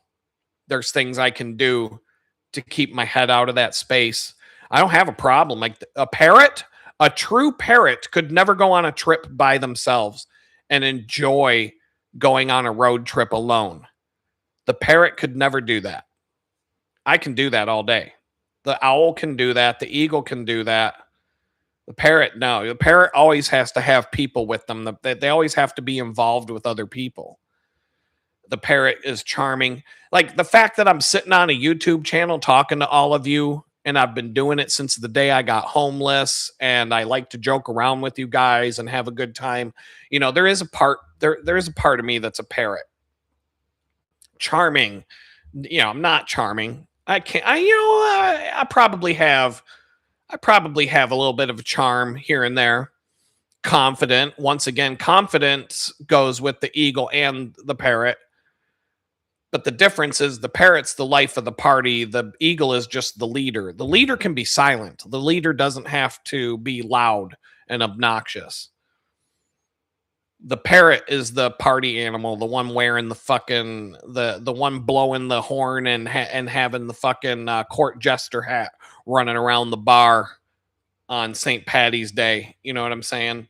Um, Convincing, enthusiastic, inspiring, optimistic. My I don't have a lot of that. Persuasive, I can do that. Sociable. Anytime I'm outgoing, it's because I learned how to make myself do it. It's not. It's forced. It's not who I am. I'm a freaking hermit. I would love to be the old guy living out in the woods with a two tire tracks going back into the woods and a rusty chain going across the driveway with a rusty old sign full of bullet holes hanging off of it that says trespassers will be shot, and it's only hanging off of one hook on purpose because I want it to have the full effect of don't fucking come back here. Um, so that's me. I want to live. I don't want to be around people. I'm not going to live in a fucking HOA neighborhood with fucking Karen coming up to give me a fine for having the wrong color garbage can. Imagine how that conversation's going to go if I'm living in the HOA and Karen doesn't like that I got a blue garbage can when it's supposed to be green. That's not going to go down very well for her. Cops are probably going to show up. It's just, I may as well just go be a hermit out in the woods. But look at what else they got here. Talkative. I talked to you guys for 3 hours at a pop on YouTube in a live stream, and I haven't had anybody else on, but I plan on doing it. But I can just go for 3 hours. I never run out of things to talk about. I'm creative. That's what I do for a living. That my whole lifeblood thrives on being a graphic designer. I had to put these slides together for my deck today. I mean, I had to figure out how to get a picture of the birds, and these were more Google searches that I found, but I have to be creative in order to do what I do, to do this video, let alone what I do for a living and everything else. And I'm working on tons of creative projects. Most people who are artists are part parrot. Fast paced, attention seeking. I guess I'm seeking. I got no choice. I wanted to come home from prison and just live a quiet life and disappear. And my ex put the kibosh on that. And so I just had to go the opposite direction and be my complete authentic self, which is an obnoxious dick. And so, which really leans into the eagle side of things and the owl side of things, not so much the parrot, but I have to be a parrot. But you should have seen how much I did not want to do these videos the first time I shot one. And I just forced myself to do it. And then over the last year or two, year and a half and some change, over the last year and a half and some change, that has become easier for me to do. I notice it in my speech patterns, even when I'm talking to people outside of YouTube. I don't hesitate as much. I don't say, and I don't get like all these little tics that I've had in my speech have been slowly going away just because of doing this. It's a good training. Like, I can get up in front of people. I'm a lot more comfortable than I ever was talking to people because of YouTube. I'm talking to the whole world. So if I can do that, I can talk to anybody. Poor listener, impractical, careless. Yeah, I think you could say I was a bit careless when I posted some shit on social media that prompted the FBI to drive a tank into my living room and drag me off to federal prison for 2 years. That was certainly not that was certainly not a good idea. Threw caution to the wind on that one, I'd say. So that's parrot. Boom. There's something a parrot could do. But there's so many things about this bird stuff that it cracks me up because I'm constantly using it. That was 2015. It is now 2026. And I'm telling you, no kidding, for 11 years now, 11 straight years, every single time I meet another human being, I already know what kind of bird you are. And I'm thinking about this chart. And I'm like, okay, so I see a little bit of owl in with with the eagle and the thing. But like I said, you're not going to be the two opposite birds. If you're a parrot, dominant, if your dominant bird is the parrot, you're not going to be an owl. They're like oil and water. They don't go together. If we go back to this, let's compare. The parrot is confident, outgoing, careless, impractical, talkative, trusting, social butterfly, etc. The owl is like the opposite: accurate, precise, detailed, analytical, deep thinker, objective, inflexible, critical. Usually they're introverts. Most owls that I know are more introverted and don't like to be outgoing. The parrot, they're the outgoing ones, but they're not. The parrot is the one that can't even figure out how to log into their Gmail account and read their fucking email. The parrot is the one that can't figure out how to set up their iPhone. The parrot is the one that they have no technical ability. Like they can barely log into their social media account and check their shit without having to have an owl by their side to be tech support, which kind of leads into something else I was going to talk about. But if we take two other opposite corners, the eagle and the dove are on opposite corners for a reason. The eagle is the war machine. That's the eagle is the symbol of the United States military might. We are the dominant power in the globe. We will kill you if you fuck with us. We're going to send the eagle and we're going to drop bombs on you and we're going to fuck you up. The dove is the bird of peace. They release doves when they have the opening ceremony for the Olympics. Can't we all just get along?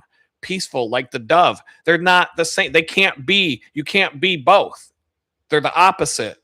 Decisive, dominant, confident, independent, daring, direct, innovative, take charge. The dove, friendly, good listener, patient, relaxed, peacemaker, submissive, follower. They're the opposite of each other. So when you know what kind of bird somebody is, you can basically predict how everything is going to go when you interact with them. So you can't be the opposite bird. If you're an eagle, you're not going to have much of it. You might have a couple of the dove characteristics. You could, but it's going to be like less than 1%.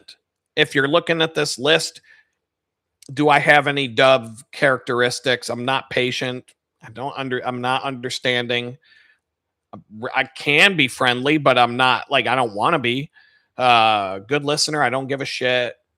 Harmonious, blah. Helpful. I can be helpful from time to time. I help people. I don't have a problem with that. Listener, when I want to, I guess. I have selective hearing. Team player, no. Nah. Open-minded, no. Definitely not submissive, not clingy. I speak up. I'm not a follower. I mean, I'm not really. There's nothing on this list that really says who I am. The other three, I do identify with. Some people are just very strong one or two birds, but it's always going to be the adjacent bird on the grid. It's never going to be the opposite corners. If we take, well, we just took the opposite corners. So there you go.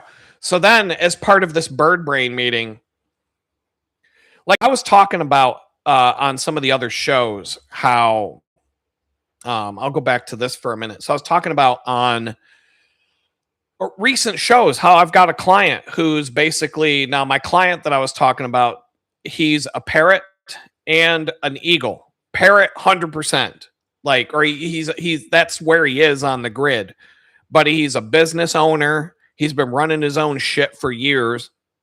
He is an eagle, definitely. But he's the parrot who's also an eagle, where I'm an eagle that's also a little bit of a parrot, a little bit, but I'm more of an owl, but I'm like a combination of the three birds. He is a parrot. That dude is not an owl at all. He is like the opposite of an owl, completely in every fucking way imaginable. And that, like I'm saying, it's not bad. Benefits. He's a parrot. He is friends with everybody. I'm going to pull this back up. The parrot. This guy, I'm going to share you just one story. This guy has a list of celebrities and people that he's connected with and people that he knows that is insane. I'm not going to share it with you guys, but he has a very, very long list of important people that he's friends with. He's very connected, and it's because he's a parrot. He's outgoing, and everybody likes him, and he likes everybody. I had to go pick up a van to move to Houston. Jamestown is a 2-hour drive from Buffalo in New York.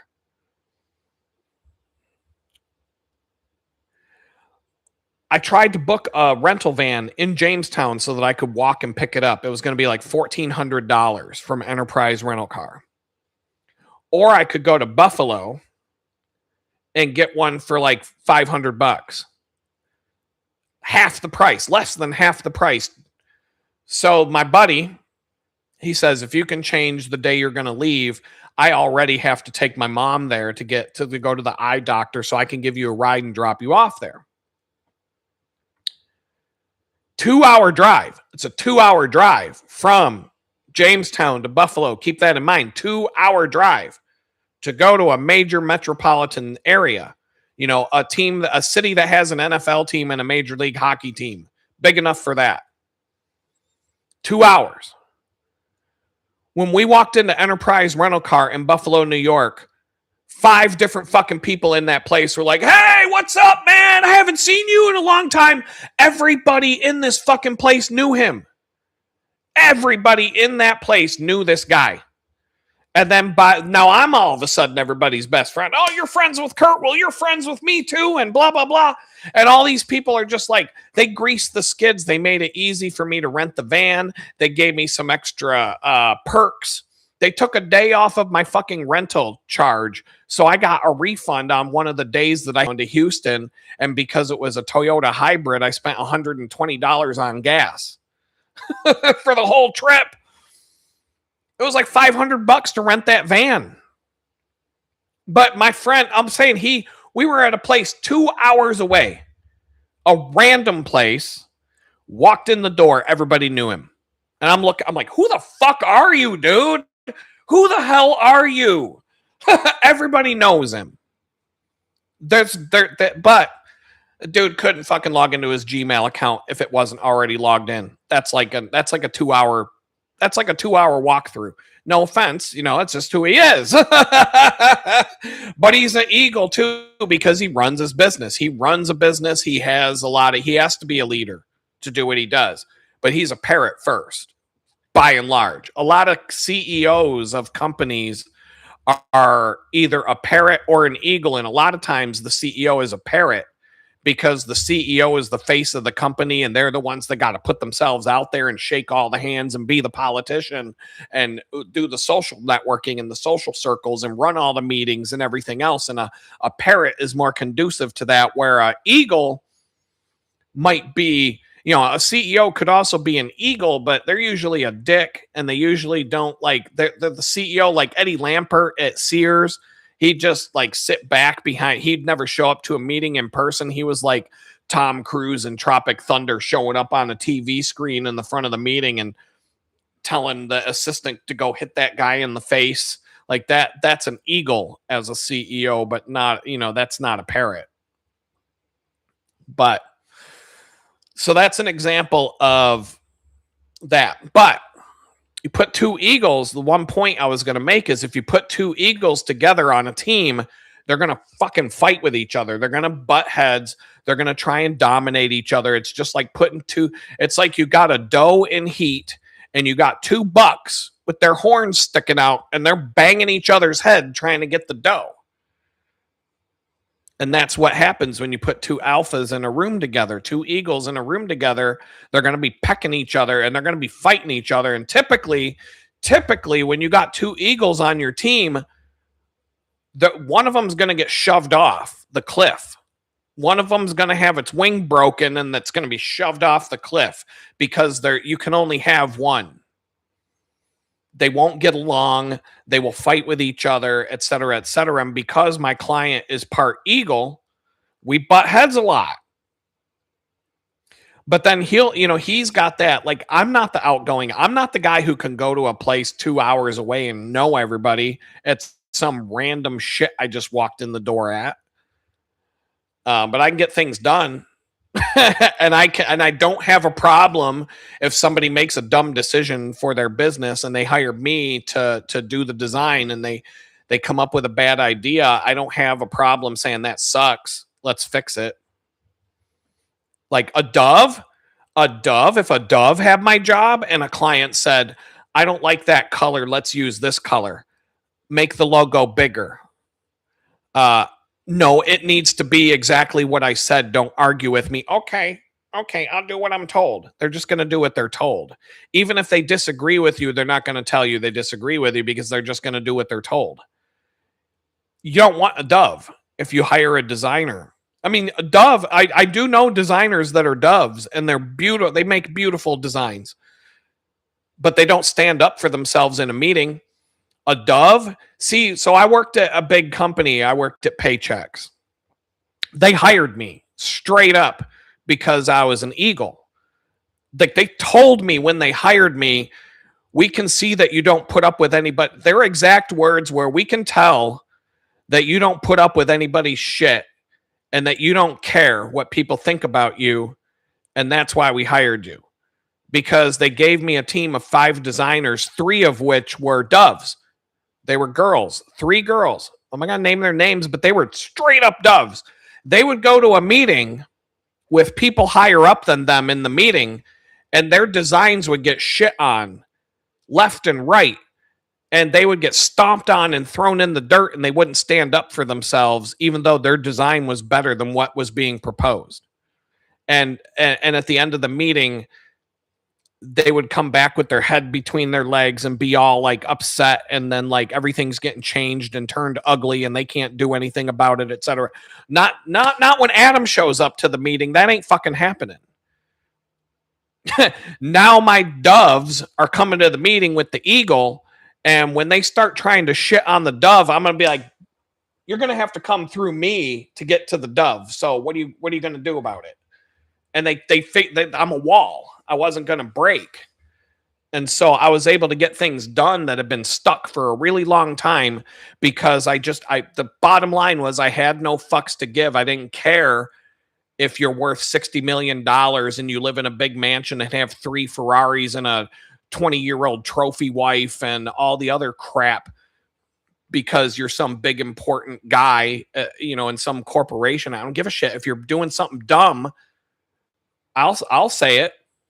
I don't care. Go ahead and fire me. I'll go find another one. At the time, I could go and find another job quick, because I didn't have a criminal record. So I had the confidence. I had no more fucks left to give. And they hired me for that. Like, they put me through a bunch of shit tests during the job interview, specifically to see if I would cave in. And instead, I copped them an attitude and kind of stood up for myself. And they're like, he's the guy. He's the one. It's not intuitive. It's not what HR would tell you to do during the job interview, but they did. They tried to stress me out during the job interview, and they started trying to take a dump on me on purpose to see if I had the balls to stand up with myself. What kind of bird was Cruella? I love it. She was okay. Let's go back to the birds, because I can talk about that. That actually leads right into the next aspect of the birds. So you know that you can be a bird, but you can be a combination of birds. You could even be 50-50 on 2 birds, but they're going to be side by side on the spectrum here. But the other thing, when it comes to a relationship, especially if you're going to have a significant other, it's very highly suggested that you pick a bird that's the opposite of you. And it makes sense. Honestly, some of the best relationships I've ever had were with a girl who's a dove, because she keeps her mouth shut and she does what you tell her. But no, there's more to it than that. There's more to it than that. The girl who's a dove, she wants a guy who doesn't put up with anybody's shit, who takes charge, who takes the lead, makes the decisions, and she just wants to come along with him, be protected, be a giver. It's harmony. There's harmony when you're the opposite of when your significant other is the opposite of your bird, you get along really well. A nerd will have a good time with a party girl. I mean, think about it. Elon Musk is always going out with these fucking hookers and strippers and whatnot. Why do you think that is? Because Elon Musk is a nerdy owl, and he's attracted to the OnlyFans chick, the strippers, the party girls, the outgoing chicks. He doesn't want to date a fucking nerd and sit around watching Star Trek all night. He wants to go out and fuck a fucking porn star. So they're opposites. That's why they get along. So the two opposites, or you can date a bird that's adjacent to you, but they said in the bird meeting, they said, do not date somebody who's the same bird as you. It almost never works out. And why is that? Well, we can talk about that. Let's just go and say, well, let's talk about my ex first, because you asked about it. John wants to know. My ex was the owner of a salon, a business owner. Parrot. That's all you have to know. A girl that cuts hair, works in a salon, boom, she's a parrot. Right off the bat. You don't even have to talk to her. You don't got to know anything else about her. Sometimes a person's job title will tell you what kind of bird they are, because you couldn't be that. You can't be a fucking dove and cut hair. Like, you ever go to a salon? The girls, that's like, they're basically therapists. You have to be outgoing. You have to talk to people. Your whole livelihood hinges on establishing relationships with people, and people come in to get their hair cut by you. A, because you do a good job cutting their hair, but B, they like sitting around shooting the shit with you. Because you're going to be sitting in a chair. Someone's going to be sitting in your chair for half an hour to, sometimes if it's a chick, 4 or 5 hours getting her hair did. And you don't want to sit in a chair for 4 hours getting your hair did by some chick you can't stand talking to. So it's a parrot. Every girl I've ever known that cuts hair is a fucking parrot. Every single one. So my ex included. She was a straight up parrot. But she was also a dove sometimes. She had a dove side to her very much. She had a dove side, but she also had an eagle side to her. And so the thing is, where it lands on the spectrum here. Now, I'm going to talk about two problems. I had a girlfriend once who was a straight fucking dove. Boom, put her right in the corner of the dove. She was not a parrot. She was not an owl. 100% dove. 100 fucking percent dove. No other bird. And we had a great relationship most of the time. But the problems that would pop up in that relationship is, if we look at the chart, the characteristics, the dove doesn't speak up. So if we're having a beef, I don't know. Why? Because the dove never says anything. The dove just puts a smile on her face, and she wants to please her man. She doesn't want to rock the boat. She doesn't want to cause trouble. She doesn't want to fight. So if you're dating a dove and she gets mad, she ain't going to tell you. And you're going to have to either figure it out on your own, or it's going to build and build and build and build. And there might be something that she's pissed about that takes 2 years, and then she's finally going to explode, or there's going to be some crazy fallout because she didn't tell you what was going on for like 2 fucking years. She was getting mad about something, and you didn't figure it out subliminally. And she was a dove, so she doesn't speak up and tell you these things. And she's upset that you couldn't figure it out, et cetera, et cetera. But what happens if you put 2 doves together? Okay, like let's just say a guy and a girl are 2 doves. They somehow fall in love. And they're walking down the street, and someone shows up with a gun or a knife and says, "Give me your wallet." What's the dove going to do in that situation? Oh my God, oh my God. Oh my God, here, take my wallet. Please, mister, don't hurt me. Don't hurt us. And he's going to cower in fear. He's going to just like curl up in a ball. Do you think I'm going to let a fucking guy come up to me with a knife and tell me, give me your fucking wallet after everything I've been through? I don't even have a gun. I just got no more fucks left to give. Number one, I'm going to protect my girl that's with me. No one's getting through. You're going to have to, over my dead body, you'll be getting to her. And number two, I don't care if you got a gun in your hand. Fuck it. I'm going to knock that shit out of your hand. I'm going to try and rip it out of your hand, put it in your head, and put two in the fucking brain. I'm going for you. I'm going to go for it. I'm going to try and kill you before you kill me. That's the eagle. That's what the eagle's going to do if you're on a date and someone comes up to try and rob you. The dove, if the girl is a dove and the guy is a dove, the fucking guy might use his girl as a human shield because he's such a dove. And then what's going to happen? The girl's going to lose all respect for the man when he caves in and gets all scared. Oh my God, she's going to be like, holy shit, I'm dating a pussy. Oh my God, I don't want to date another pussy like you. I'm done. That's over. Two doves ain't going to work. It's not going to work. A girl that's a dove wants to be with an eagle, straight up. So that's what they want. All the girls want the eagle, but the dove definitely wants the eagle. You can't have two doves. You could have maybe a dove and an owl could get along. If the owl wants to, binge watch Star Trek all weekend on Netflix, the dove will be like, oh, okay, I guess I'll learn about Captain Kirk and the gang, like she's going to go with it because, she follows. She might want to watch, some sort of girly reality show, Love Island or some shit like that. And, but she's going to keep her mouth shut and just watch whatever her man wants to watch because she's a dove. So you can't have two doves. Let's go back to the chart. So you can't have two doves. But what happens when you put two fucking eagles together, right? So with my ex, like I said, sometimes she was a dove and we would get along great. We had a really great relationship most of the time. The parrot was fun because, I'm a little bit of a parrot too. We went out. We had a really good time.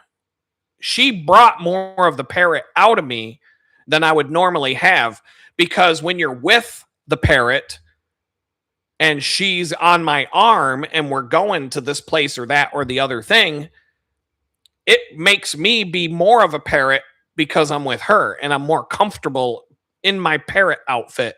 Because I'm not going to run around in a freaking rainbow outfit like that. But when I'm with her, I might, okay, yeah, I could let it down a little bit and be a little bit more outgoing.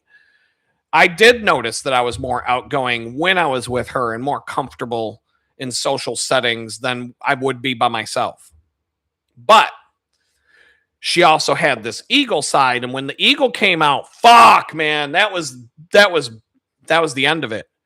When the eagle side of her came out, we hated each other. We would fight. We would butt heads. We would have major beef. And I remember some of the dumb shit that we would fight about because her eagle side would come out and I'd just be like, are we really going to fucking do this?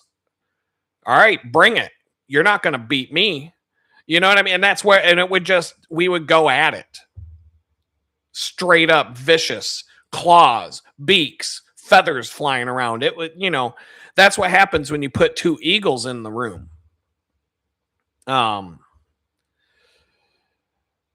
Two parrots. If you put two parrots together in a relationship, what's going to happen? You're going to get two indecisive people together who are careless.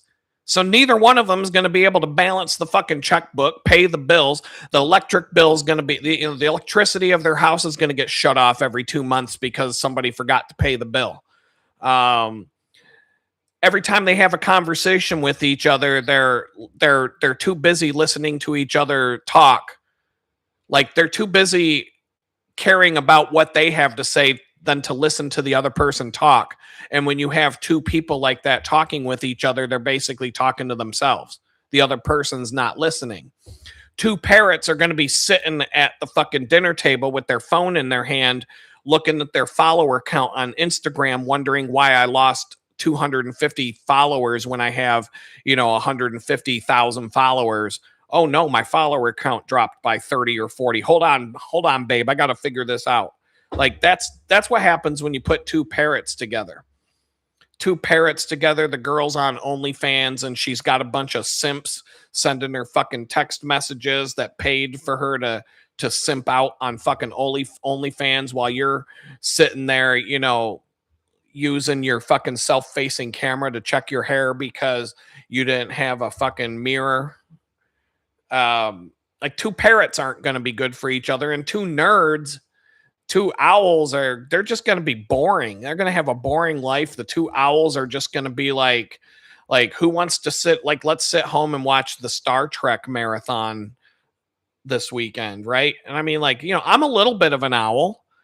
I would be totally fine with the girl who wants to binge watch Star Wars all weekend, especially if she wanted to watch the entire Clone Wars series with me and discuss the intricacies of clone trooper armor versus Mandalorian Beskar, and hyperdrive configurations, and why the TIE fighter wasn't as effective of a fighter as the X-Wing that the Rebels had, and all, very important things like that.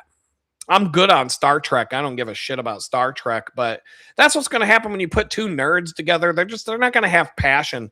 They're just going to be like, look at my code that I wrote today. They're going to have math turns you on.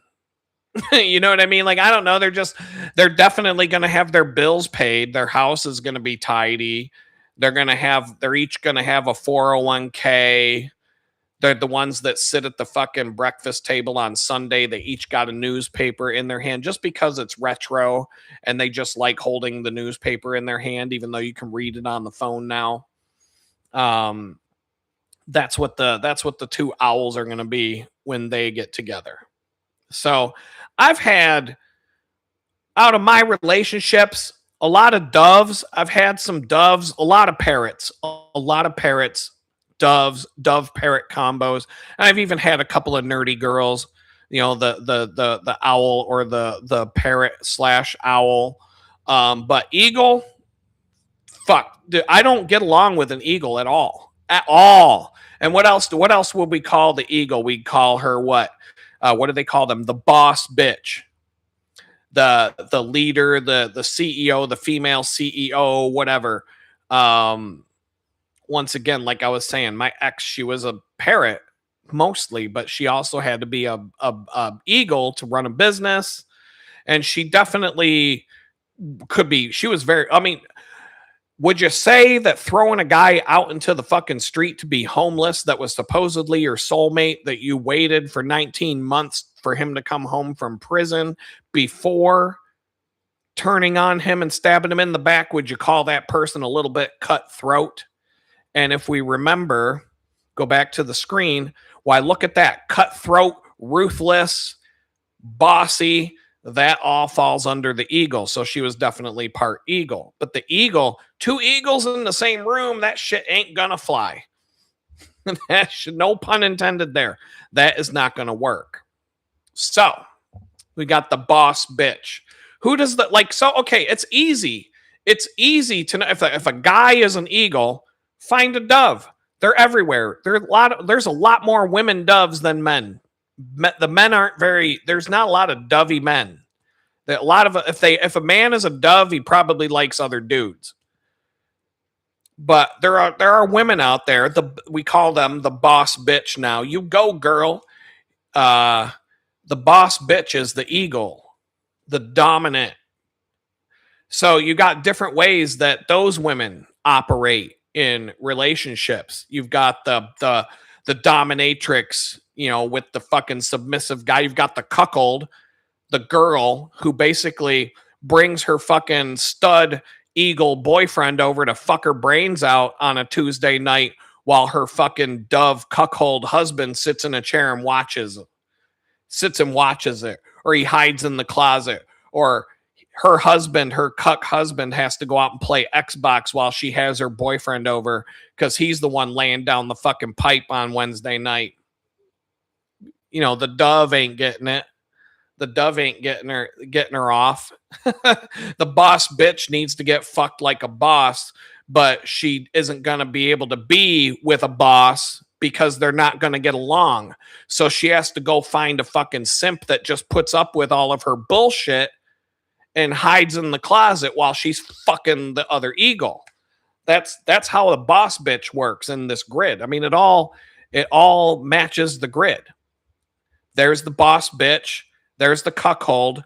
Here's the guy. He might be part parrot, part eagle, but here's the bull coming over to fuck that guy's wife while he's hiding in the closet or in the living room playing Xbox. And then that's how their marriage works. So it's the birds. It's the birds. The birds will tell the whole story. So how else does a boss bitch operate? This actually already had this slide in here for another reason, but this fits so perfect with this. Taylor Swift and that football guy that she's with. All right. We've talked about this many times on the show. Women don't date down.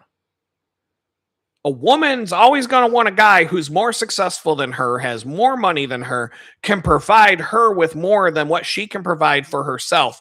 And even when she's with that guy, she's already looking for the next one. She's got her eye.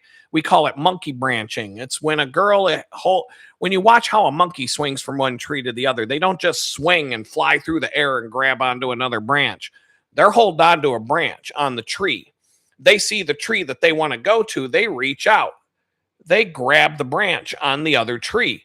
Once they've got a firm grasp on the second tree, then they let go of the tree that they're holding on to and come grab the new tree with both hands. But they don't just jump from one tree to the next. And that's how women operate in relationships. So a woman could be with a guy who's, he makes 50 grand a year, whatever. He's got his 401k. He's got a reliable car. He's got a modest home, whatever. There's a guy down the street that's got a Ferrari and a fucking, he's got a pool in the backyard and he's got 3 bedrooms 3 bathrooms and 6 bedrooms in his house. And if she gets an inkling that he's into her, well, there you go. She's going to reach out and grab onto that branch. And pretty soon, all right, bye. I'm over here now. So women date up. If you make 60 grand a year and your woman makes 40 grand a year, combined, you make 100 grand and your woman's going to say, oh, that's really awesome. We're making it work. We're a team. We're gonna make this work. We're living the dream. Teamwork makes the dream work and all that kind of shit. Right? Now, let's just say your girlfriend starts making 70 grand a year and you're still making 60 all of a sudden. Why don't you get off your fucking lazy ass and make something of yourself? Or I'm just going to have to get the fuck out of here. You're just a lazy piece of shit. I'm taking the bull by my horns and I'm doing this and I'm doing that. And all of a sudden she's the breadwinner and you're just a fucking loser who's lucky to be with her at that point. But when she was making 20 grand less than you, what teamwork makes the dream work until you're making $10 an hour more than me. Now it ain't teamwork anymore. Now she's looking for the guy that makes 120 large. She's going to swing from one. She's getting ready to swing off that branch to grab a new one. That's how they do it. And so the problem is, what if you're a fucking boss bitch that is worth so much money that you're not going to find? There's like 5 guys in the whole world that make more money than you. What are you going to do? What are you going to do? Like poor Taylor Swift. What's poor Taylor Swift going to do? I mean, she's like, okay, she got the football guy. She's the cheerleader that fell in love with the football guy. And you would think that a guy who plays in the NFL, Super Bowl rings, all this shit, you would think that a football player is an eagle, dominant, aggressive, blah, blah, blah.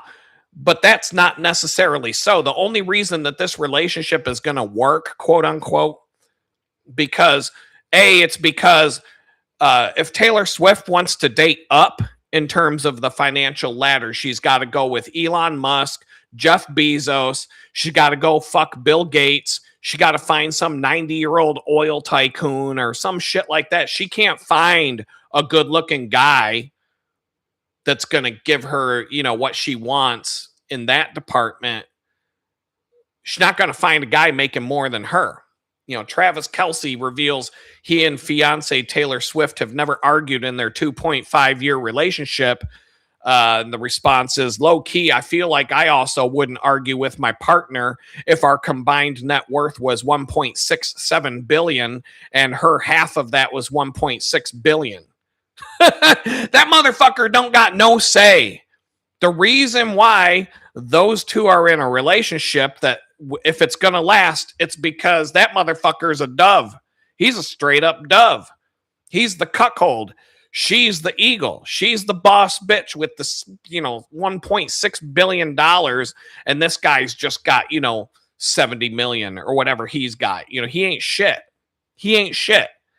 He does what he's told. That dude does what he's told in that relationship. That dude ain't making no decisions in that relationship. And you want proof? I've got the proof right fucking here. If you're sitting down, you want to see this. Here's the proof right here. Boom. That's the proof right there. That dude ain't making no fucking decisions in his life. Taylor got him out of bed one day and she goes, here, buddy, you're going to be wearing some lederhosen today like you're going to go to fucking Oktoberfest, even though it's July.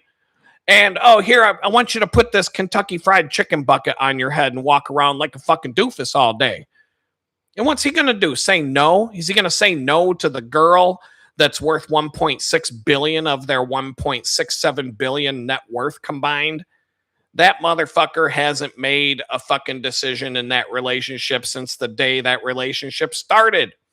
Who the fuck, unless it is Oktoberfest. If it's Oktoberfest and you're going down to the German beer garden to drink beer out of a giant fucking boot, a big giant glass boot, and dance on fucking picnic tables with girls with big boobies serving you with their like German dresses or whatever you call those things, then this might be an appropriate outfit for that day.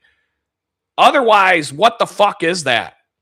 You're wearing lederhosen and you got a goddamn Kentucky Fried Chicken bucket on the top of your head, which, I mean, hey, if we're talking about Kentucky Fried Chicken buckets, I guess that would be a good time to bring up if you look at the pinned post at the top of today's chat, you will see links.litgood.com, and that is where you can go to see everything else I'm up to. You can see my X account, Rumble, TikTok, my photography, Instagram, my photography store. If you're so inclined, you want some good art for your wall, this is all supported on Etsy. Here's my Etsy store. If you see a print on my website that you like, or you see a photo and you want to buy a print of it, reach out. I can easily put a print from where is it? Here it is, my photography website. If you see a photo here that you want a print of, I can put it on Etsy in the snap of a finger and download. So all you got to do is go down to the laughing cheetah at the bottom of the page, hit the button, you go to the contact form, and you can send me a message right there. It's that simple. And speaking of wearing a digital chicken bucket on your head, you can go to my digital chicken bucket, which is at donate.litgood.com. And if you want to support the channel, this is the easiest way to do it. And I figured normally I don't just, drop the plugs like that. But if I'm going to be talking about a dude wearing a Kentucky Fried Chicken bucket on his head because his boss bitch girlfriend told him that's what you're going to wear today, then so be it. Then it's a good place to make that plug. Good timing. So, but look at this fucking guy, dude. This fucking wicked boss bitch got her claws into this guy so bad. And look what happened. Look what happened to this guy. Look what happened to this guy right here. Where is it? Where's my finger? How do I do this? He's right. Yeah, he's right there. I got to point the opposite direction, but that guy right there, look what happened to him. He was winning Super Bowl after Super Bowl after Super Bowl. And then he gets with this fucking bitch and he starts dropping the football. He can't catch a pass anymore. He lost the Super Bowl, and now his team can't even make it into the fucking playoffs. Why? Because this dude is too busy getting bossed around by this fucking boss bitch all day long, getting dragged off to drag queens shows and pop concerts and forced to be her fucking dress up doll every time they go out in public. And she's got some fashion designer friend that said, hey, why don't you get Travis to wear a chicken bucket on his head today? Like, yeah, well, that sounds like a great idea. Yay. And this fucking guy, this poor guy can't even concentrate on playing football anymore because he's chasing around this fucking whore all day long. That's why he can't play football anymore. And I'm telling you, I know this is why. You would not fucking dress. Look at this guy. Look at his face. He wants to cry. He's like, why the fuck? He's like, I don't even think the pussy's worth it. It's not worth it. She got me dressing in lederhosen and wearing a chicken bucket on my head. And the sex isn't even that good. I'd rather be with a porn star at this point. God, dude. Ugh. I'd rather be with a porn star who's holding her fucking phone in her hand, juggling conversations with 30 of her fucking simps that paid for a premium account, than have to go walking around town with a fucking chicken bucket on my head and suspenders, for crying out loud. Come the fuck on. What is going on here? But I'm telling you, that's what's going on with that dude. That's why the Chiefs are losing games now. She sucked the football right out of that guy. She sucked his soul dry, bossing him around for the last couple of years. And she's probably going to dump him. Why? Because he doesn't win Super Bowls anymore. And women don't date down. So if he's not winning football games anymore, she ain't going to want to be, I guarantee you, give it 6 months, give it a year, you're going to see it, and you're going to remember on January 8th, 2026, Adam predicted that Taylor Swift was no longer going to be with this guy. She's going to find some other, she's either going to marry an oil billionaire, maybe Melania, maybe she'll come in and take Trump away from Melania, and that whole thing about they don't get along wasn't true, or I don't know. She got to find someone with more than $1 billion, 1.6 billion in the bank, because women only date up, and it's hard to date up when you're up that high. There's like 6 dudes in America that she could date, so she went for the footballer because that was fun for now. She had that cheerleader football player fantasy fulfilled and all that. But now dude ain't winning Super Bowls. He can't even get to the playoffs. He's walking around with a fucking pair of suspenders and a chicken bucket on his head because she told him to. I mean, mark my words. Mark my words. That fucking relationship's not going to last much longer. I know this because I had a friend in college. Dude was a 5.0, 4.0, 5.0, whatever it is, student at art school, talented as fuck. If my best friend were watching this right now, he would be like, oh, damn, you're going to talk about that, because he knows. We all watched this happen. 4.0 art student, talented as hell. Disney Studios wanted to hire him as an animator right out of art school. And then he got involved with this fucking girl. And at some point, this dude had no backbone, no spine, no self-respect at all. He was her bitch. She was a parrot, straight up parrot. Probably a little bit of an eagle side when it came to the relationship. That motherfucker was a straight up dove. Maybe he was a parrot too. I think they parrot brought them together, but he was a dove and she was the eagle side of that. Because that motherfucker did not have any say in anything at all when he was with her. And all she ever did was drink and get high. And he was the one going to school. And he was the one with the future. But he ended up being her fucking chauffeur. If she wants to go to the party, he's got to go to the party. He's got to drive her. He's got to stay at the party until 4 a.m. when she wants to come home. He's got to hold her head over the fucking toilet bowl while she's barfing because she drank too much last night. And then he's got to coddle her all day, not go to school, miss a day of school because he's got to take care of his princess while she's having her hangover. And then she wants to go back out partying tonight, so he can't do his homework because he's got to drive her all over the fucking place. His entire fucking life revolved around this girl. And she dominated him, dominated this guy. It was sad. I mean, me and my best friend and like 6 other people were like, dude, what the fuck happened to you? He never made one decision for himself the whole time he was with her. I mean, the pussy couldn't have been that good. It couldn't have been. Especially because she was fucking drunk every night. I mean, this girl, fuck me. I'll give you a story. We were all at the bar one night, and this was at one of the bars in downtown Pittsburgh where if you were old enough to reach up over the counter, you were old enough to drink. There was no ID checks. I saw a 14-year-old girl get hammered in that bar one night, and I know she was 14 because her sister was my daughter's mother. So I know a 13-year-old girl got hammered at the bar because her sister was my daughter's mom. So I know how young you could get drunk at that bar. So anyway, we're all partying at this fucking bar. It was like the Art Institute of Pittsburgh official bar right around the corner from the school. This girl, my friend's girlfriend, got so fucking drunk, she walked out into the middle of fucking 6th Street, pulled her fucking pants down, and took a piss in the middle of the fucking road in front of everybody. Ah! Like, whoa! And that was every night. That was just a fucking Tuesday night for her.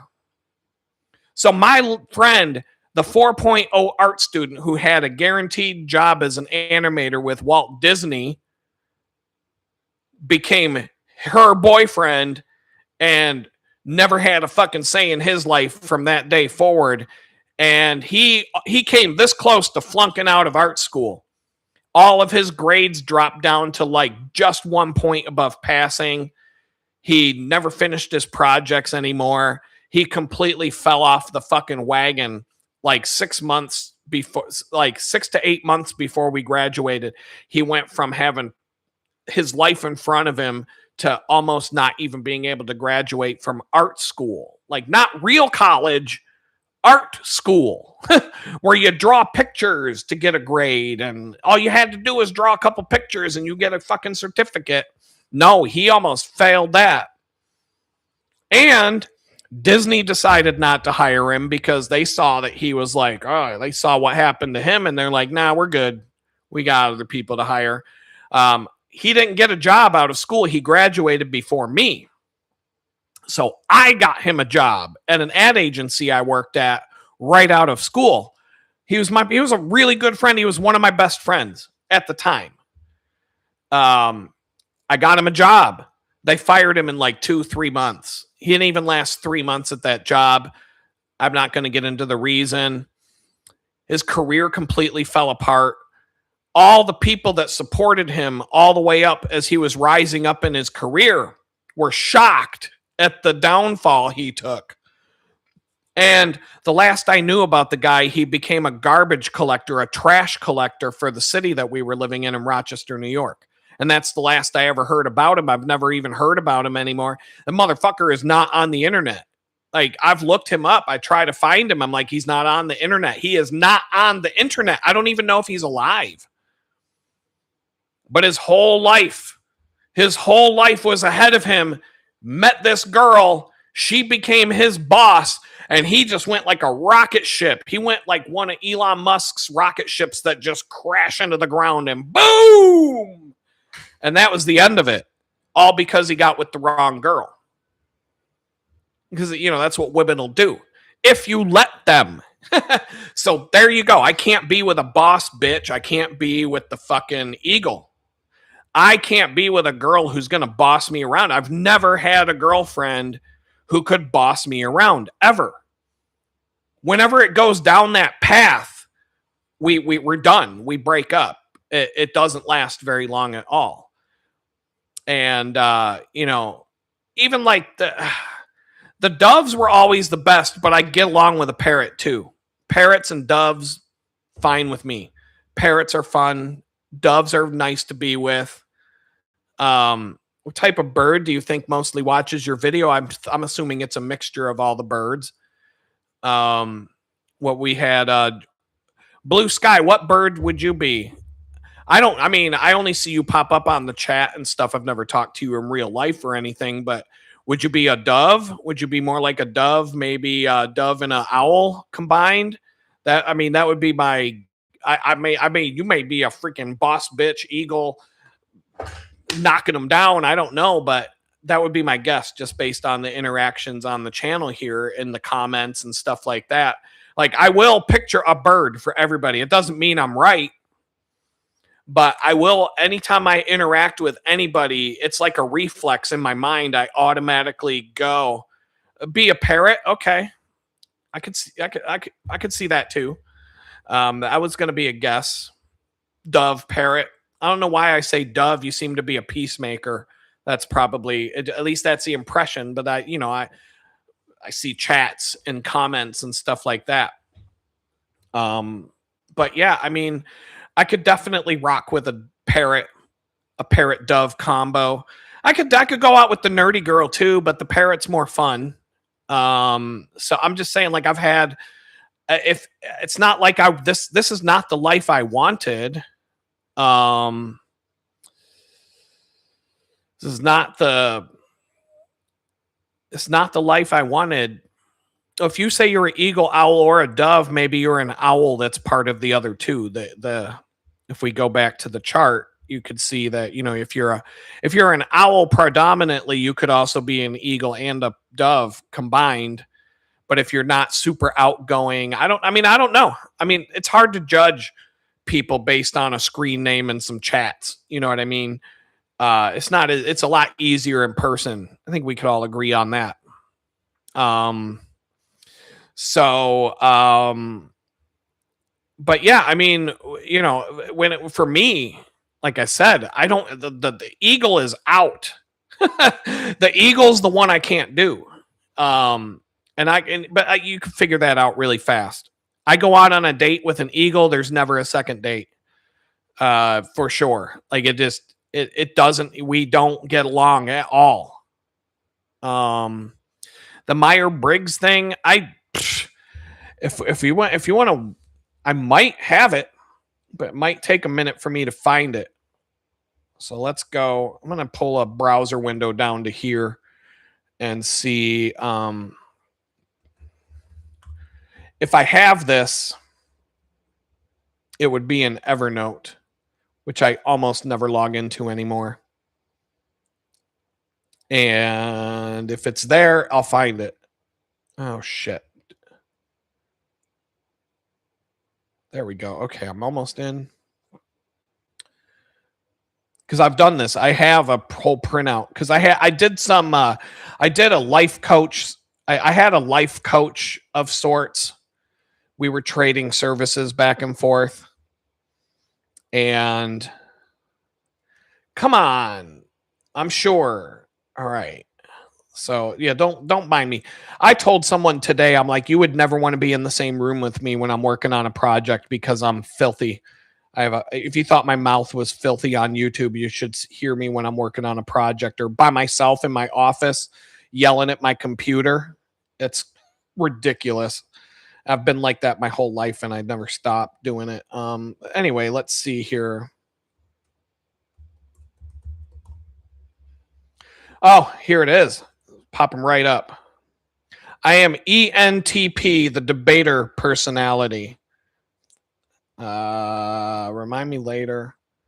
ENTP with a -A and a -T, whatever that means. Here, I'll copy. Can I open this up in another window and just give me a second to figure out if I can open this thing up in its own window without all this other junk floating around it. That's good enough. So this is where I'm at. The debater personality, ENT. What did you say I was? IST. I don't know what any. I thought I was a IDGAF or something like that, but I don't know, but this is what it says I was. And now I took this years ago, so maybe you can change, but the debater personality type is the ultimate devil's advocate, thriving on the process of shredding arguments and beliefs and letting the ribbons drift in the wind for all to see. Okay, yeah, sure. Debaters don't do this because they're trying to achieve some deeper purpose or strategic goal, but for the simple reason that it's fun. Yeah, it is. No one loves the process of mental sparring more than debaters, as it gives them a chance to exercise their effortlessly quick wit, broad accumulated knowledge base, and capacity for connecting disparate ideas to prove their points. An odd juxtaposition arises with debaters as they are uncompromisingly honest, but will argue tirelessly for something they don't actually believe in, stepping into another's shoes to argue a truth from another perspective. Yeah, I could do that. I do that from time to time. Um, Playing the devil's advocate helps people with the debater personality type to not only develop a better sense of others' reasoning, but holy, there's a lot of stuff here. Well, I'll read the whole thing. There's a whole bunch of other stuff. I don't remember. I don't remember where I got this from. It was the life coach, but yeah, you get the deal. You get the gist. Um, Taking a certain pleasure in being the underdog. Debaters enjoy mental exercise found in questioning the prevailing mode of thought. There's my tinfoil. There's where my tinfoil hat came from, people. Opportunity is missed because it looks like hard work. I don't like hard work. So, yeah, I mean, there you go. You got me. Debaters have a longer road than most in harnessing their natural abilities. Their intellectual dependence and freeform vision are tremendously valuable when they're in charge, or at least have the ear of someone who is, but getting there can take a level of follow through that debaters struggle with. Okay? I don't like to work hard. Work smart, not hard. That's what they say. Here are some people: Mark Twain, Adam Savage, Sarah Silverman, and Weird Al. I mean, hey, me and Weird Al are basically the same guy. That's cool in my opinion. I don't know. I'm kind of romantic relationships. What did we got here? Can I? Oh, here we go. It's if there's one thing that people with ENTP never coming up it's coming up with a never-ending stream of innovations and ideas to keep things moving forward, and this is evident in their romantic relationships. They can be a thrilling and challenging partner. They bring their trademark enthusiasm and all that stuff, blah blah blah. This can be an overwhelming process if the partner doesn't match up, but when they find someone that shares their intellectual exploration, expect an adventure. ENTPs test their partner's limits, pushing boundaries and traditions, looking for open-mindedness and spontaneity. I mean, I think I said that when it came. That's why I would like an eagle or the parrots and the doves are the ones I go for. Pretty much guaranteed. I mean, I don't know. I mean, parrot and dove. I mean, a little bit of eagle's fine. Like I was in a good relationship until I wasn't.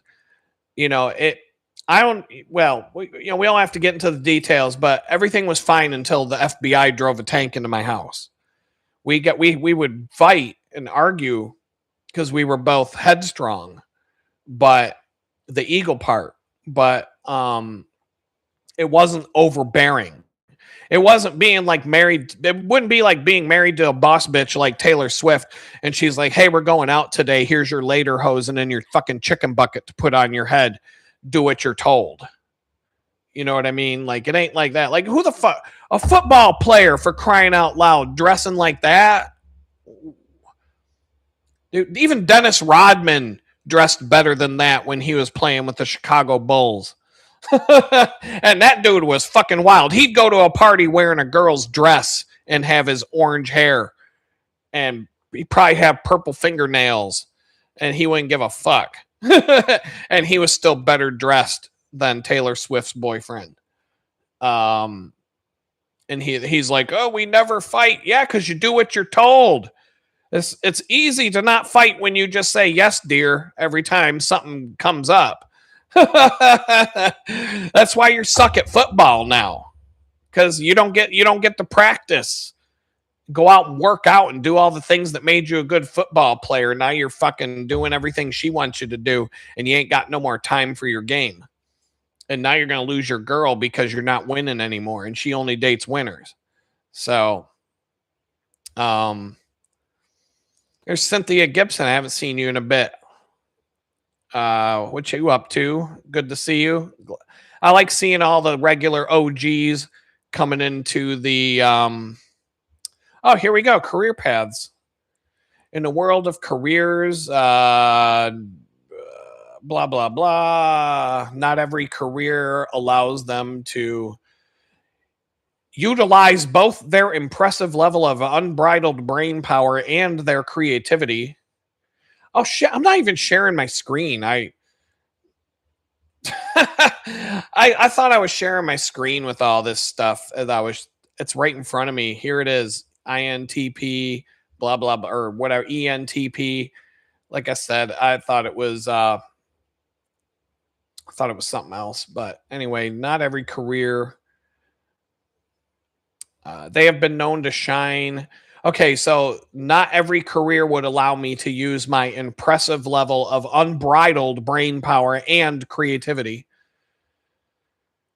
But they have been known to shine in diverse careers such as entrepreneurship, engineering, acting, and photography. Imagine that, photography.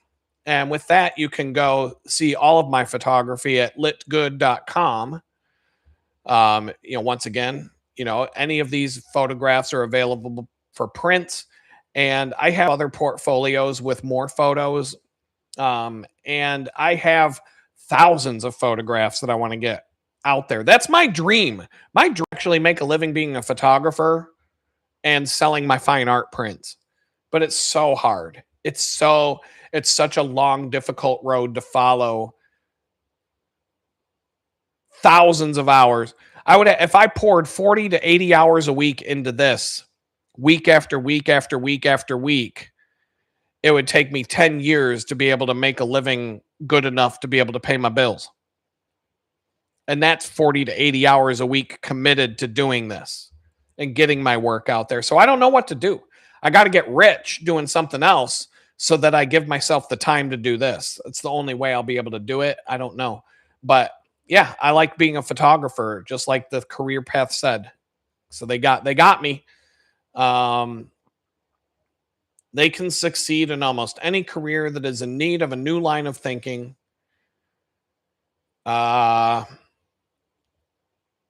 They are excellent communicators, especially in face-to-face conversation. They dislike the constraints of managing others and being managed. I agree with that. I'd rather be the manager than being managed. But when I'm managing other people, my biggest thing is I want to do everything myself so it gets done right or it gets done the way I want. I have a hard time. People like me have a hard time delegating responsibility to other people. And that's something I had to work on a lot as I moved up in my career and learn how to empower people to be good at what they do. If we're talking about technical skills, if I have two junior developers or two junior designers on my team and they don't see aesthetically, they don't see attention to detail like I do, instead of like, here, let me do that and fix, I'm going to be like, here, look at what you're doing here and here and pay attention to that.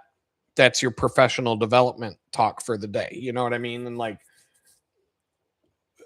be fine with the fact that they don't do it perfect like you would, and just accept that and try to elevate them to be able to do it with perfection instead of trying to do everything yourself. Because someone like me, I will try to do everything myself.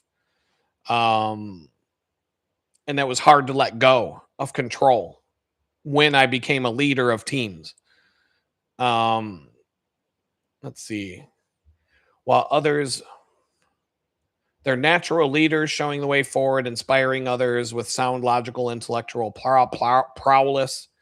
While others may object to these plans, ENTPs place little value in. These competing comments are usually outmaneuvered by these personalities, deft arguments, and subtly shifting goals. People with ENTP will flourish in just about any career that rewards intellectual competency and curiosity and allows them to utilize their never ending flow of ideas productively by affording a degree of spontaneity in how they engage with their work. I mean, I'm kind of flaking out mentally. So, like, they make brilliant lawyers, psychologists, system analysts, scientists. That's the owl in me. I was going to be a scientist when I was younger. Like that was the direction I was going. But when it came to like math and science versus art, I found out the girls like artists more than they like the math nerds. And so I went with art. But in hindsight, maybe being a math nerd would have been better because I could have been like Bill Gates or Jeff Bezos or Elon Musk or something like that and then just afford to buy whatever woman I want. So, I mean, but I still like being an artist. That's who I am, and that's who I'll always be. And it says it fits. I'm working on a project right now that I'll probably go back to tonight for a couple hours. Shit is just going together like a hot knife through butter, and it's like it's making itself. I just have to sit in front of the computer and work the controls, but it's coming out. It's so brilliant. I'm like, my mind is blown because I never expected this was going to start coming out this good. It might be one of the coolest things I've ever done in my life. And it's really like waking me up to my potential here. Um, but there's so many things that I would need that I want to do. Um, Yeah, so yeah, that was the personality test. So like I said, I took that thing a long time ago. A life coach of some kind sent me to that website and said it's going to give you a PDF and send it to me when you're done so I can know what kind of person you are. I'm like, I could have just told you what kind of bird I am and we could have, a lot less complicated. But so that's the story of the birds. So when I start talking about birds and what kind of bird someone is, if you watched this episode, you'll at least know what I'm talking about. And if not, I can tell you to go to the YouTube channel, scroll down till you find the video of the birds, and you'll get the whole story. Let's see, it's 8:30 here on Thursday night. I can't even believe I switched the bakery hours to 2 days a week instead of 3. But this is my first week of having my 4-day stretch. I got so far behind on the house chores and everything.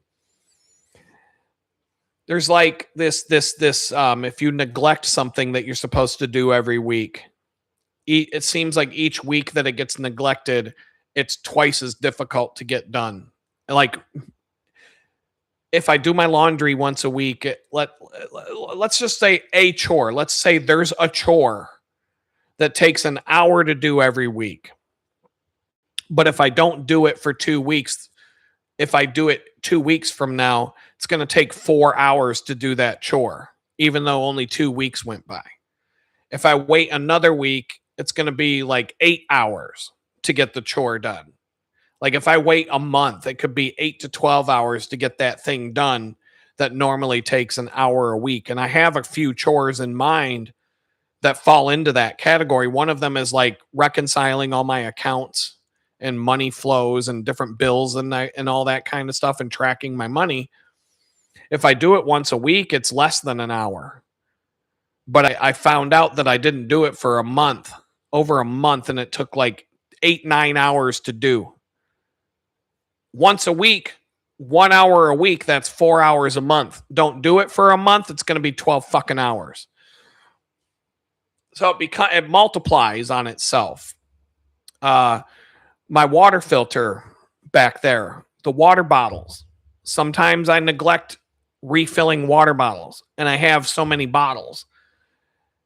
And all of a sudden, I've got a house full of empty water bottles, and I don't have any more filtered water. And I'm like, shit. If I would just keep them filled, I would constantly have a supply of water, and I'd only have to spend maybe 20 minutes a week filling bottles. Get down to the point where I don't have any more bottles. I'm filling water bottles for 4 fucking days. Not all day long, but I've been filling water bottles for a week now, trying to get the water bottles filled back up, and I can't cross it off my to-do list because I can only fill 5 at a time when I fill the filter, and I don't know how many I have, but I have a lot of water stored now. And dishes, friggin' dishes get caught or get piled up. If I do dishes every day, it's like 10 minutes. If I don't do dishes for 3 days, it's like an hour. It goes from 10 minutes to being an hour because I didn't do it for 3 days. Don't do dishes for a week. Oh, son of a bitch. Now I'm doing dishes for a whole week and I never get them done. It's been like that here in my house from, well, right, the month of November. Once I started working that extra shift at the bakery, it was taking away so much of my energy because Wednesday night I'll go and close and I'll come home exhausted at like 11 o'clock at night. And then I'm wiped out the whole next day on Thursday, when most of the time Thursday I get stuff done. Today I got a lot done. I didn't get everything done I want to because I'm behind, but it's just, I got to get rid of that manual labor, getting exhausted, physically exhausted to the point I can't sit down and do what I'm supposed to do routine. I literally have to sit in a chair and, do stuff with my brain, and it takes time, and I need to be able to take breaks and stuff and do other things and keep my house together and everything. But it's like the dude said earlier in the chat, look how far you've come in a year. Look how far you've come in a year. It's like there's no question about where I was a year ago compared to today. I was still living at my best friend's house a year ago, and I still didn't even have a place lined up to move. It wasn't until a week before the end of January that I found a place to live and paid for it and had my first month covered.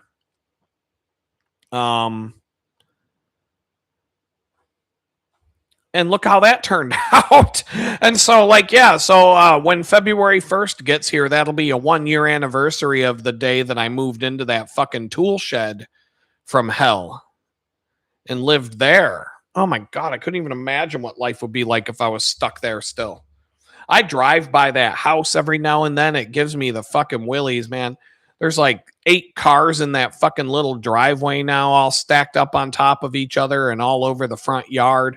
That dude's neighbors probably hate him because it's a community. It's like an HOA neighborhood. It's not a fucking, he turned a 2-bedroom, he turned a tiny little house into a fucking apartment complex, a ghetto ass shantyville. He's got people living in fucking tool sheds in the backyard and everything else. I'm sure his neighbors are fucking thrilled with him. Must not be that strict of an HOA if he can get away with that shit, though. So I don't know. Oh, but I am tired and I got to make some food and I got a project to work on. I guess a little passion project more than a serious project, but it's helping me with my creativity for sure. It's fun. It's definitely a fun project, and maybe y'all get to see it one of these days.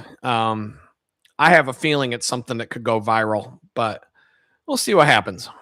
And y'all know I've got like so many other things. I literally have to sit down with AI with a list of everything I want to do and get help sorting through it and figure out what I can actually do and what I should put on the shelf.